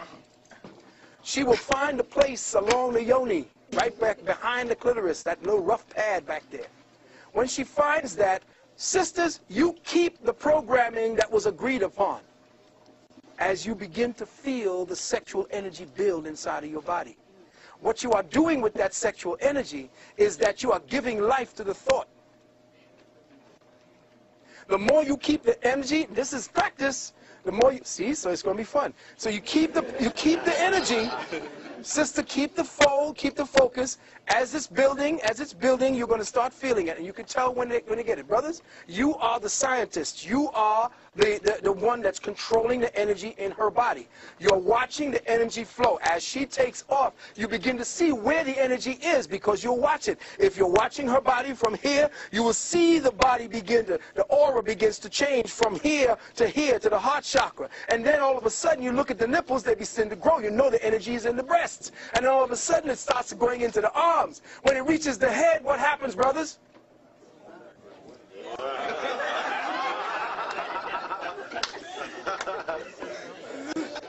Some of them are so embarrassing. Right? But when it's in the head, then that's That's when you start focusing in on her, and you pull her to you, and you tell her, you reinforce the dream, you reinforce the image, the vision, and she's keeping it. Meanwhile, brothers, as you're saying this, you got to stay hard now. Because two minds is not, cool. Because remember, when you don't want to come, what, baseball, weird shit, don't exist. It's like, okay, baseball, cars, what am I thinking about? See, because when you're starting to think of something else, you can't keep the soldiers, at attention. So what you have to do is to be of two minds, and you have to maintain that. And I bet you can heal yourself, sisters, in the womb. You can heal headaches, fibroids. You can heal migraines. Yes, there are specific positions I could show you that gets rid of migraines, that gets rid of heartburns and gas and all kinds of sickness. You don't want the gas part, but you want to deal with the sickness and the heartburn right in that area. Lung problems, eye problems, strengthening the eyes. There are positions for that. But to envision, to get the vision in the mind of the female so that she becomes the soil to your vision as you begin to make love, then you are scientifically using that act as a way to change history, change your dynamic, change your whole body's energy. And you're not exhausting yourself, brother. Don't lose your seed. That's another way to stay strong. Hold it. In fact, as she is excited, she is flowing. Remember, she eats them out through the charitza, through that tantra, the hole at the top of the stalk, the jade stalk. You can breathe. There's certain disruptive breathing that will turn the outflowing energy into an in-pulling energy. And you could start sucking up her energy and her essences. And when you pull out, she's laid out. Sure. And every one of your muscles are pumping up. And you feel better than if you're exhausted. You come out of it, not like, goddamn. You come out of it feeling refreshed. Your head is clear. All of your seeds are going back up. What? The River Jordan. See, you didn't know where the River Jordan was. It's right here in your spine. To the Sea of Galilee. Where John, or Ion, or the Ionic field, baptized Jesus, the Redeemer. See, you don't know that everything in the Bible is actually a takeoff of what you do every day when you draw breath. Every day when you draw breath. So what am I saying, brothers and sisters? I can go on forever. Yes, we got to do something. We're going to shut it down. We got to close it down. What I'm saying, we got 15 minutes. Yeah, we got 15 minutes, and then we're going to rearrange the room. Right. And provide a new energy for Sister Q. Okay. Oh, I'm sorry. That's right. I'm sorry. Okay, 15 minutes. We're closing it out now. We'll be doing consultations. I have 100 of my tape lists here. You could pass them around. I didn't bring any tapes. I have over 120 of them, so I couldn't carry them around. What I do have is a tape list of about 46 of the titles. And these 46 titles, you can look around and see which ones that you want out of them. And just give me a call. They go from anywhere between 3 and 11 hours of talking. So, yeah, right. Okay, so what I'm going to do is, I didn't want to come off of the situation. If there's any question that you have, any question you have dealing with the circumstance we were talking about today on African spirituality, or the circumstance we were talking about dealing with Light Code Lockdown, let's do it very quickly now, very short. All right, someone dropped some information on me. Said when you look at the encyclopedia of the President of the United States, they always say the President of the United States and never say United States of America. Exactly. Well, the President of the United States is a CEO. He's just working for the international bankers. He's the meat puppet. They have their hands up George Bush's ass and somebody's moving it. He's like a Muppet. He doesn't have any say-so. He just does what he's told, essentially. Yes, sister was back there than you. Yes? Could you speak on the relevance of understanding the cycles of time in the great year, and if the year 2012, what relevance that has? Beautiful. Just did a tape on that. I'll be doing that, the second part of it, I just did it in London. The great year is coming full circle at this time. The actual date for the time when we get ready to enter into the void. And I didn't get a chance to talk to you about the void. The great void that the Olmec Mayan masters were talking about is October the 28th, 2011. That's when we begin to enter the void. 2012, we will probably be in it pretty much for the 3 days of darkness. The significance of that is that the Earth is going through a magnetic shift. In fact, we just got substantiated last week that NASA said that the Earth has slowed down substantially, which means that when the magnetic energy drops, the electrical energy rises, which means consciousness will quicken everyone. And where you are, the level of consciousness that you're on, that's where you're going to be operating from.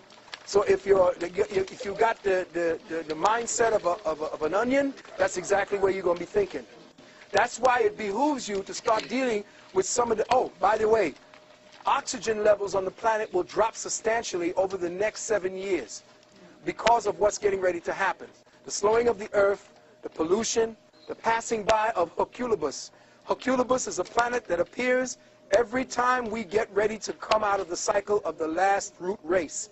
We are dying of this is the 5th root race, it's dying. The next root race is coming in, and this planet called Herculebus is always here at the beginning when we're entering into Aquarius. That means there's going to be upheavals, you're going to see volcanoes, tsunamis, excuse me? Yes, the progression of the equinoxes. We're talking about going into the Aquarian age, which is the time when we're going to be 2,165 years in Aquarius. But every time we enter the first stages of Aquarius, there's great upheaval, madness, the falling down of all of the last cycles of the races that came before them. So now we have to be prepared. If you wish to get into the nutrients that I've discovered and I've researched that you're going to need to be able to deal with the heavy level of oxidate, what do you call that stuff that they deal with, antioxidants against that? Free radicals. Free radicals. The free radicals are going to be rising on this, especially in cities. So if you want, I will give you a website you could go up to. It's called Young Living. youngliving.com. All right? If you want to peruse, if you want to order, take this number down, 816-764. That's the one I was using for me. If you want to order, put down, what's the name of that? See, I don't know too much about this because I'm not into pushing products. But you put down 816-764. That's my number. Go through it, look at it, and look for this product called Ninja, N-I-N-G-X-I-A. It's out of China. It's a berry that has the highest antioxidant on the planet. Ninja berries. It is off the chain. The government wants it, but China got it now and saying they're going to use it. It's out of China. Now, you use that number and you put down, when you order, put down AutoShip, A-U-T-O-S-H-I-P. Now, you can go and get the Ninja berry, but then scan the website and look at the oils. Those oils are vital. They are highly oxygenated, clove oils, all of these. And it's pure. It's not the oils that you get that they say 100% essential oil. The essential oil you're buying today is crap. It's garbage. They tell you do not consume. This oil you can put in your mouth. You can take it directly in and highly oxygenate certain areas of your body. You need to get this. Listen, I can only give you this. The specific materials that I can give you is last minute. I don't see you every day. I'm traveling around the world trying to get as many people in the communities aware of what's out there. The unfortunate thing about it is that the cracker got all of your materials, and he's using it to save some of his own. So I'm saying use what you can, and I'm giving you that website. He even tells you that the oils he got from Kemet, from studying the Kemetic philosophies. All right, so very quickly, we only got about 5 minutes. Okay, melanin coming into the galaxy. Oh, that's right. I'm sorry, sister. She had her hand up first. You go ahead. Oh, the straw man. Okay. I want you to take this website, this email down. For those of you who wish to deal with the straw man and how to get out of the system, there is a sister, her name is Sister Myra L. She will be holding a 13-week course up in New York. She just had her class. But you write to her email is Ashira, A-S-H-E-R-A, Ashira at earthlink.net. Ashira at earthlink.net. And you say, I was listening to Brother Valentine. He said that you may have some tapes or CDs on spiritual sovereignty. All right? Please let me know how I may be able to get in contact with it. Now, this course is expensive because it's going to get your ass out the fire. Whatever you can do, it's a 13-week course. See if you can get together and maybe just send 1 or 2 people to the class. Let them stay up in New York for a while they're doing it. Just finance that. Once they got it down, they can come back and give it to the group. Because this sister is bad. She just kicked the judge's ass. She was dropping shit on the judge, oh man, she just waylaid them. So now, if you want the science to get out of this so that you know how to navigate, and that's what a Moor means. A Moor means a navigator. You want to know how to navigate? Talk to this sister, or at least write her, and do it like yesterday, if you want to know. Brother asked a question about the melanin that's coming into our society, our galaxy. Right now, at the edge of the Milky Way, scientists in Rome found that melanin is now coming in its rawest state into our atmosphere. And they see that the melanin is not just a melanin with a what do you call it? A design structured like a molecule. It's organic. Let me say this again. The melanin coming in from outer space, the dark matter material, is organic. It's DNA. It's the ancestors coming back. And it blew the mind of the Rome scientists, and they're now studying it. They're now studying cosmic melanin. They call it cosmids. And they're coming in right now at this particular time. One more question. If that's it? Yes, the hieroglyphic, or what we call Medunache. Yes. Can we find out more information about the melanin coming in? Uh-huh. Where can we find out? Go up and look for, it's a European site we found it at, and it's called Cosmids, Plasmids, and Fullerenes, Fullerenes. Cosmids, comma, Plasmids, Plasmids, and Fullerenes, Fullerenes. And then do a Google search on those, and it should put you into the website where they're speaking about that. In fact, they found this dark matter coming into our galaxy, and they sent up, check this out, they sent up satellites to investigate it, and guess what the satellite's name is? The Rosetta.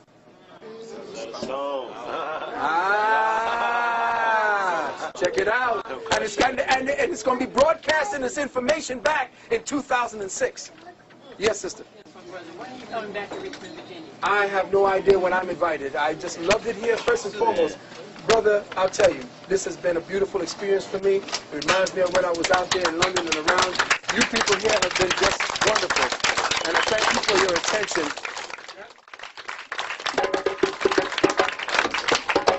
Of Olympus.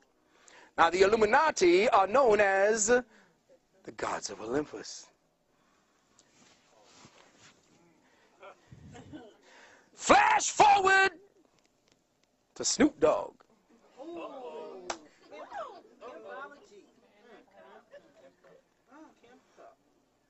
And what do you see them carrying around? The chalice and the pimp cup. Faggots all. For the man. If they ain't taking it in the booty, they taking it in the ear.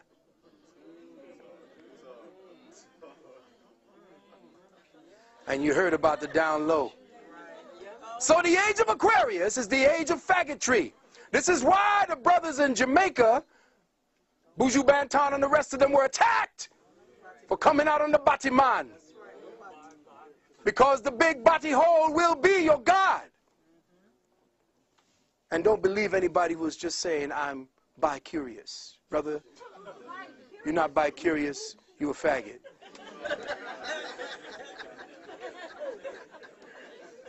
You a faggot. You are religiously hypnotized, and even Jesus looked like a faggot. You got to understand that because of hypnotic suggestion, constantly, over and over. See, this brother has some sneakers on that's really deep. May I? Let me take them off for me. Let me see. Take a look at that. Zoom in on the tongue. No. No. The backward star is the star of Lucifer. It's the goat. It's the goat of Mendes. Symbol of the goat of Mendes right there. Horns with the ears. I want you to check out also. I want you to check out your, who got a Dodge Ram truck here? Check out your Dodge Ram symbol. They tell you it's actually a ram, but they were slick because the shadow in the ram's part is a goat. It's deep. They keep bombarding you, telling you who's real and who's not. The ones controlling you and got all the power worshiping Lucifer. You dead, broke, poor, ain't got shit in your pocket, and you worshiping who? Jesus. Something's wrong. We worshiping the wrong person. And we paying for it. If you're going to worship somebody that's going to get you something that you want. But worshiping Jesus is a waste of time. Jesus brought you over here.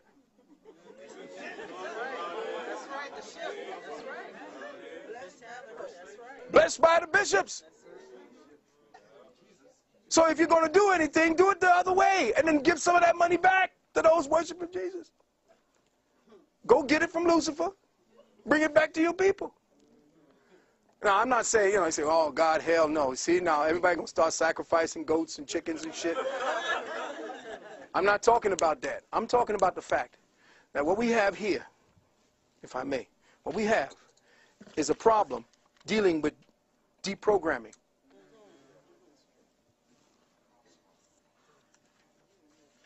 Listen carefully. You have been codified.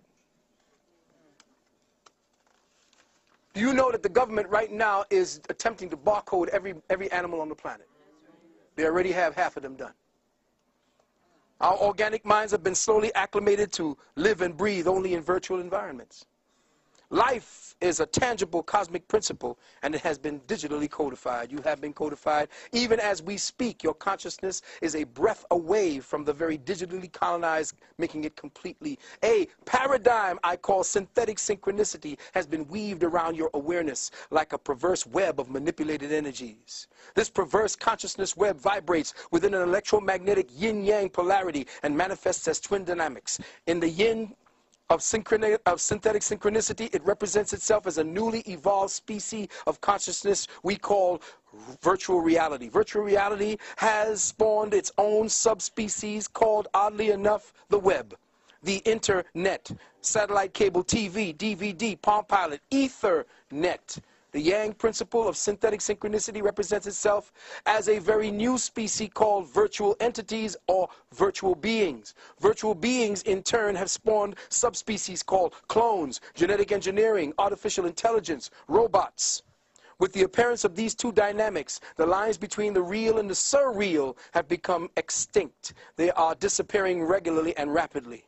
At present, our minds are being systematically disabled, unable to tell the difference between technology and what has become deity.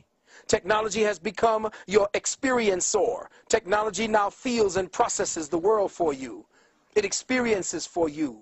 It sees for you.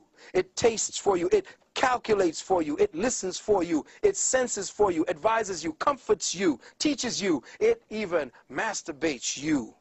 It thinks for you. Our entire planet is being converted into one homologous virtual program. The more of the virtual program that you accept as real, the more your organic senses are dumbed down, the more desensitized they become, the more dependent on the drug of the virtual they become. Food no longer tastes the same. Ask your elders for proof of this fact. Even if you try to prepare it the same way grandma and great-grandma did, it just does not taste the same. Why is that? Simply, from chronic overstimulation, fruits and vegetables no longer have the same tastes as before. And you wouldn't notice it but for the elders who tell you that they remember when a mango tasted like a mango, a banana like a banana, an orange like an orange. The children today can't tell the difference. Their senses are perverted, degenerated. All that counts now is the code. But without access to the spirit or the archetypal signatures within the so-called code, the human senses do not register the essence of the things that touch them.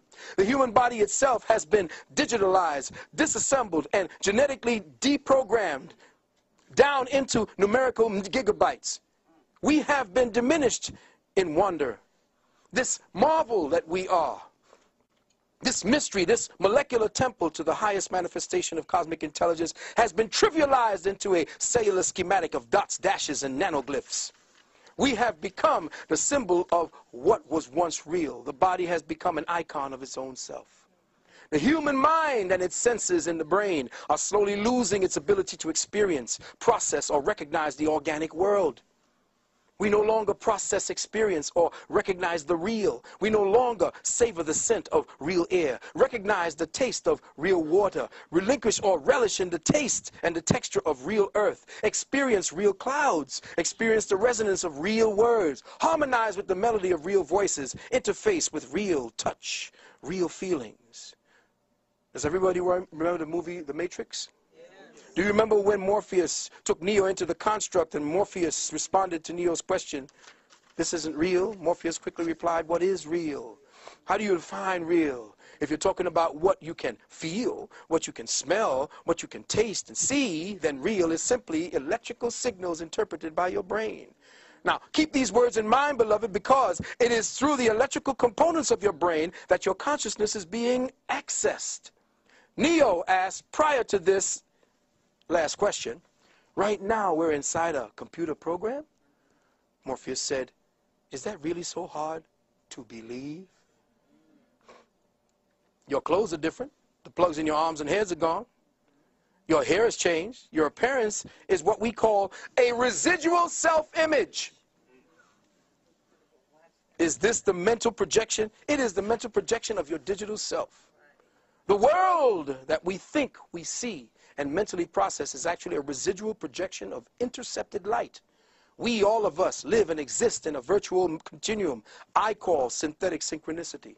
Synthetic synchronicity is a virtual projection of reality that has been interfaced with the organic light code impulses, that is, the cosmic codes of ascension that hold the archetypal hologram image of the evolving human in its course to enlightenment. Now here's what's happening now, beloved brothers and sisters.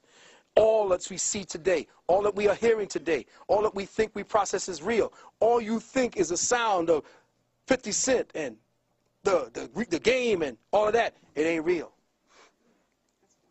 It ain't real. It's a virtual reality program, and you are plugging into it by your acceptance and participation in it.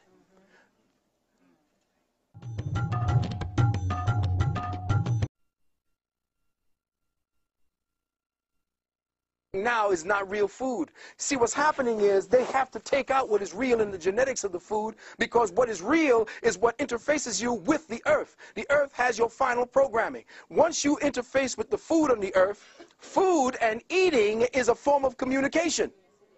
So when you eat, you communicate with nature. Once you change the codes that are supposed to go in and teach your genetics what to get ready for with the incoming light codes of transmissions with consciousness and ascension, they have now polluted your insides, destroyed the genetics, therefore the wiring can no longer pick up the light codes. Now, brothers in the nationalist community, when I was talking to them about dealing with metaphysical thinking, they were thinking I was talking hocus pocus. No, get that ooga booga bullshit out of here. Pick up the gun and go. I said, that formula don't work no more. They got that shit checkmated. You got to come at them the way they're coming at you. These fools took science and went into your graves. Why do you think they spend so much money and time in your graveyards? Because they are studying the sciences that made you great. They, in their limited ability to process light, can only see half of it and only use it as a weapon. They can't use it to rise any further because the cracker can't go any further. He has to go further through your womb. That's right. That's right. He cannot evolve out of this particular type he is right now. He needs the black womb to get the fuck out of here. That's right. That's right. He's shut down in his own crackerness. His lack of melanin completely shuts his ability to move to the next species threshold of existence. The next species threshold of existence is locked within the melanin code. Yes. So he has to pervert it. He has to destroy it. He has to attack it. And he has to use it. Why do you think Rwanda slew up all the hundreds of thousands of bodies? Where'd they go? Wasn't no mass graves. They went down here to Langley. Some went up into the northern parts of Europe and were melted down. And I have asked, where are all the bodies through all the centuries? What happens? They are using it as a food source. Food source. See, now you can't look at these things and say, "Oh goddamn, let's just throw some." You just taking it all the way out now, Brother Valentine. There's something wrong with you now when you're talking about them eating black people. Yes. You got to remember that he cannot see beyond his abilities. His first eye, what you call the third eye, is shut down. Because it's shut down, he can't see the possibilities or the probabilities. He has to work with what he has here now. And he's following you. Every time you make music, he dissects it. He's checking it out. Every time you dance, he's writing the shit on the floor. What the fuck is that? When the brothers and the sisters began locking and popping, you didn't know. A lot of the brothers and sisters didn't know that the ancestors were saying it's time to get back and study the Medu Neter. So every time you all would lock and pop, I'd be... Got it. All right. Whoa, that's been... Oh, I didn't see that one. Because the ancestors were communicating through the young boys. And they were hitting these deformed poses that were the hieroglyphs coming through. Those were the spectroglyphs going through the untainted mind. And we were not, the spoken word came later. But I'm talking about the dance. The dance is the most organic form of spiritual expression there is. The word is calculated. The dance is not. So when you're looking at the dance, you are seeing which spirit is coming through, what it is. And when they started popping and locking, I said, the ancestors are back. Get ready. They're here. Start getting your notepads out. Start getting your translations. Start opening up your mind. Drop your religion. And reach for the sky. What happened again? When you begin to understand who you are, you lose all necessities. Or what they tell you are necessities. You see, I told a young brother just the other day, yesterday, and a young sister, I said, no real food creates a craving.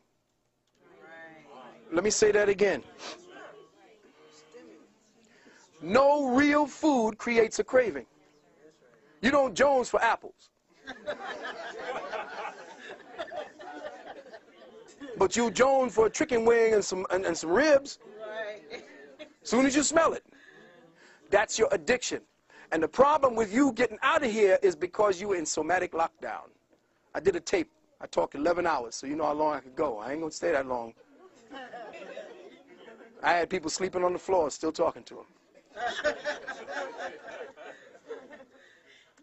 You are in somatic lockdown. Somatic lockdown means your somatic, your body lockdown. Your physical body today, based upon Willie Lynchism, is your cellular structure is constituted of addicted cells. Your cells have been conditioned by addiction. That's how they control you. Once you create an appetite within the physical body, I control you. I got you for an appetite for comfort. Got to go home, got to have a bed, got to have your lights, got to have your TV, got to have your fridge, got to have a certain amount of clothing, got to have your makeup, got to have all of these things, and they make you want it. Once they got you wanting that, needing it, craving it, they got you. That's why I say when I was talking, Brother Dell and me were talking last night till about 2 in the morning, right, brother? We were talking about a day of absence, and then a week of absence, then a month of absence. Once you pull the plug on this cracker, he will come begging you, what do you want, nigga? Anything you can have. Just put the plug back in. Just look at me on TV some more. Watch me, listen to me, see what I do. Because once you keep doing that, you're addicted. They know you're addicted, they feed your addiction. If you don't see that the somatic body is your lockdown, this is the way they keep you in lockdown. The somatic body got you in light code spectral lockdown. In other words, white light has 7 bars, check? Those 7 bars are your consciousness lockdown. Those colors are your lockdown. Because white light has a certain amount of color in the spectrum, and your consciousness is based on white light. But white light is just but 7 variations on the wavelength theme. There's 360 degrees to the circle, which means dimensionally speaking, white light is your jail. And the way that they play with the frequencies today through the television, because, and by the way, brothers and sisters, let me just give you a little hint right here. Somewhere up here, there's a cat's eye. If you got cable, they're looking at you. There's a cat's eye right here that they use for horizontal hold. There's a box in there where the cat's eye is contained that not even the repairman can get into. If you think pulling a plug out the wall is going to do it, forget it. If you got cable, they're looking at you. They said that this thing is so damn powerful, it could pick up the hair on your asshole while you humping on the couch.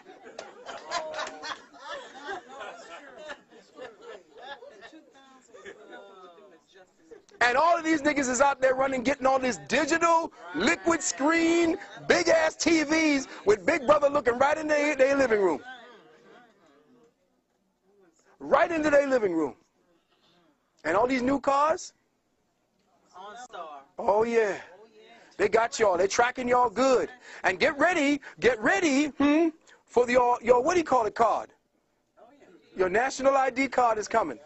And I'm going to drop this for y'all. This is a little gift I'm going to drop for y'all. Get ready for the October surprise.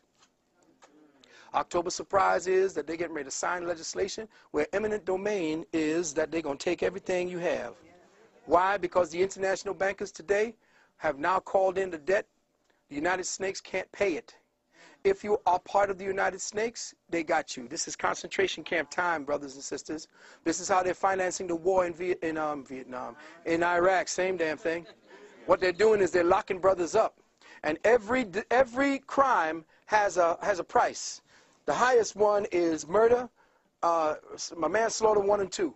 These have a price to them. As soon as the judge finds you guilty, he runs in the back, calls down to Wall Street, and writes a bond on your damn case number. That case number now goes out and is picked up and sold over as an exchange. Investor picks it up. It's $4 million, say, for a murder. $4 million, the investor picks it up.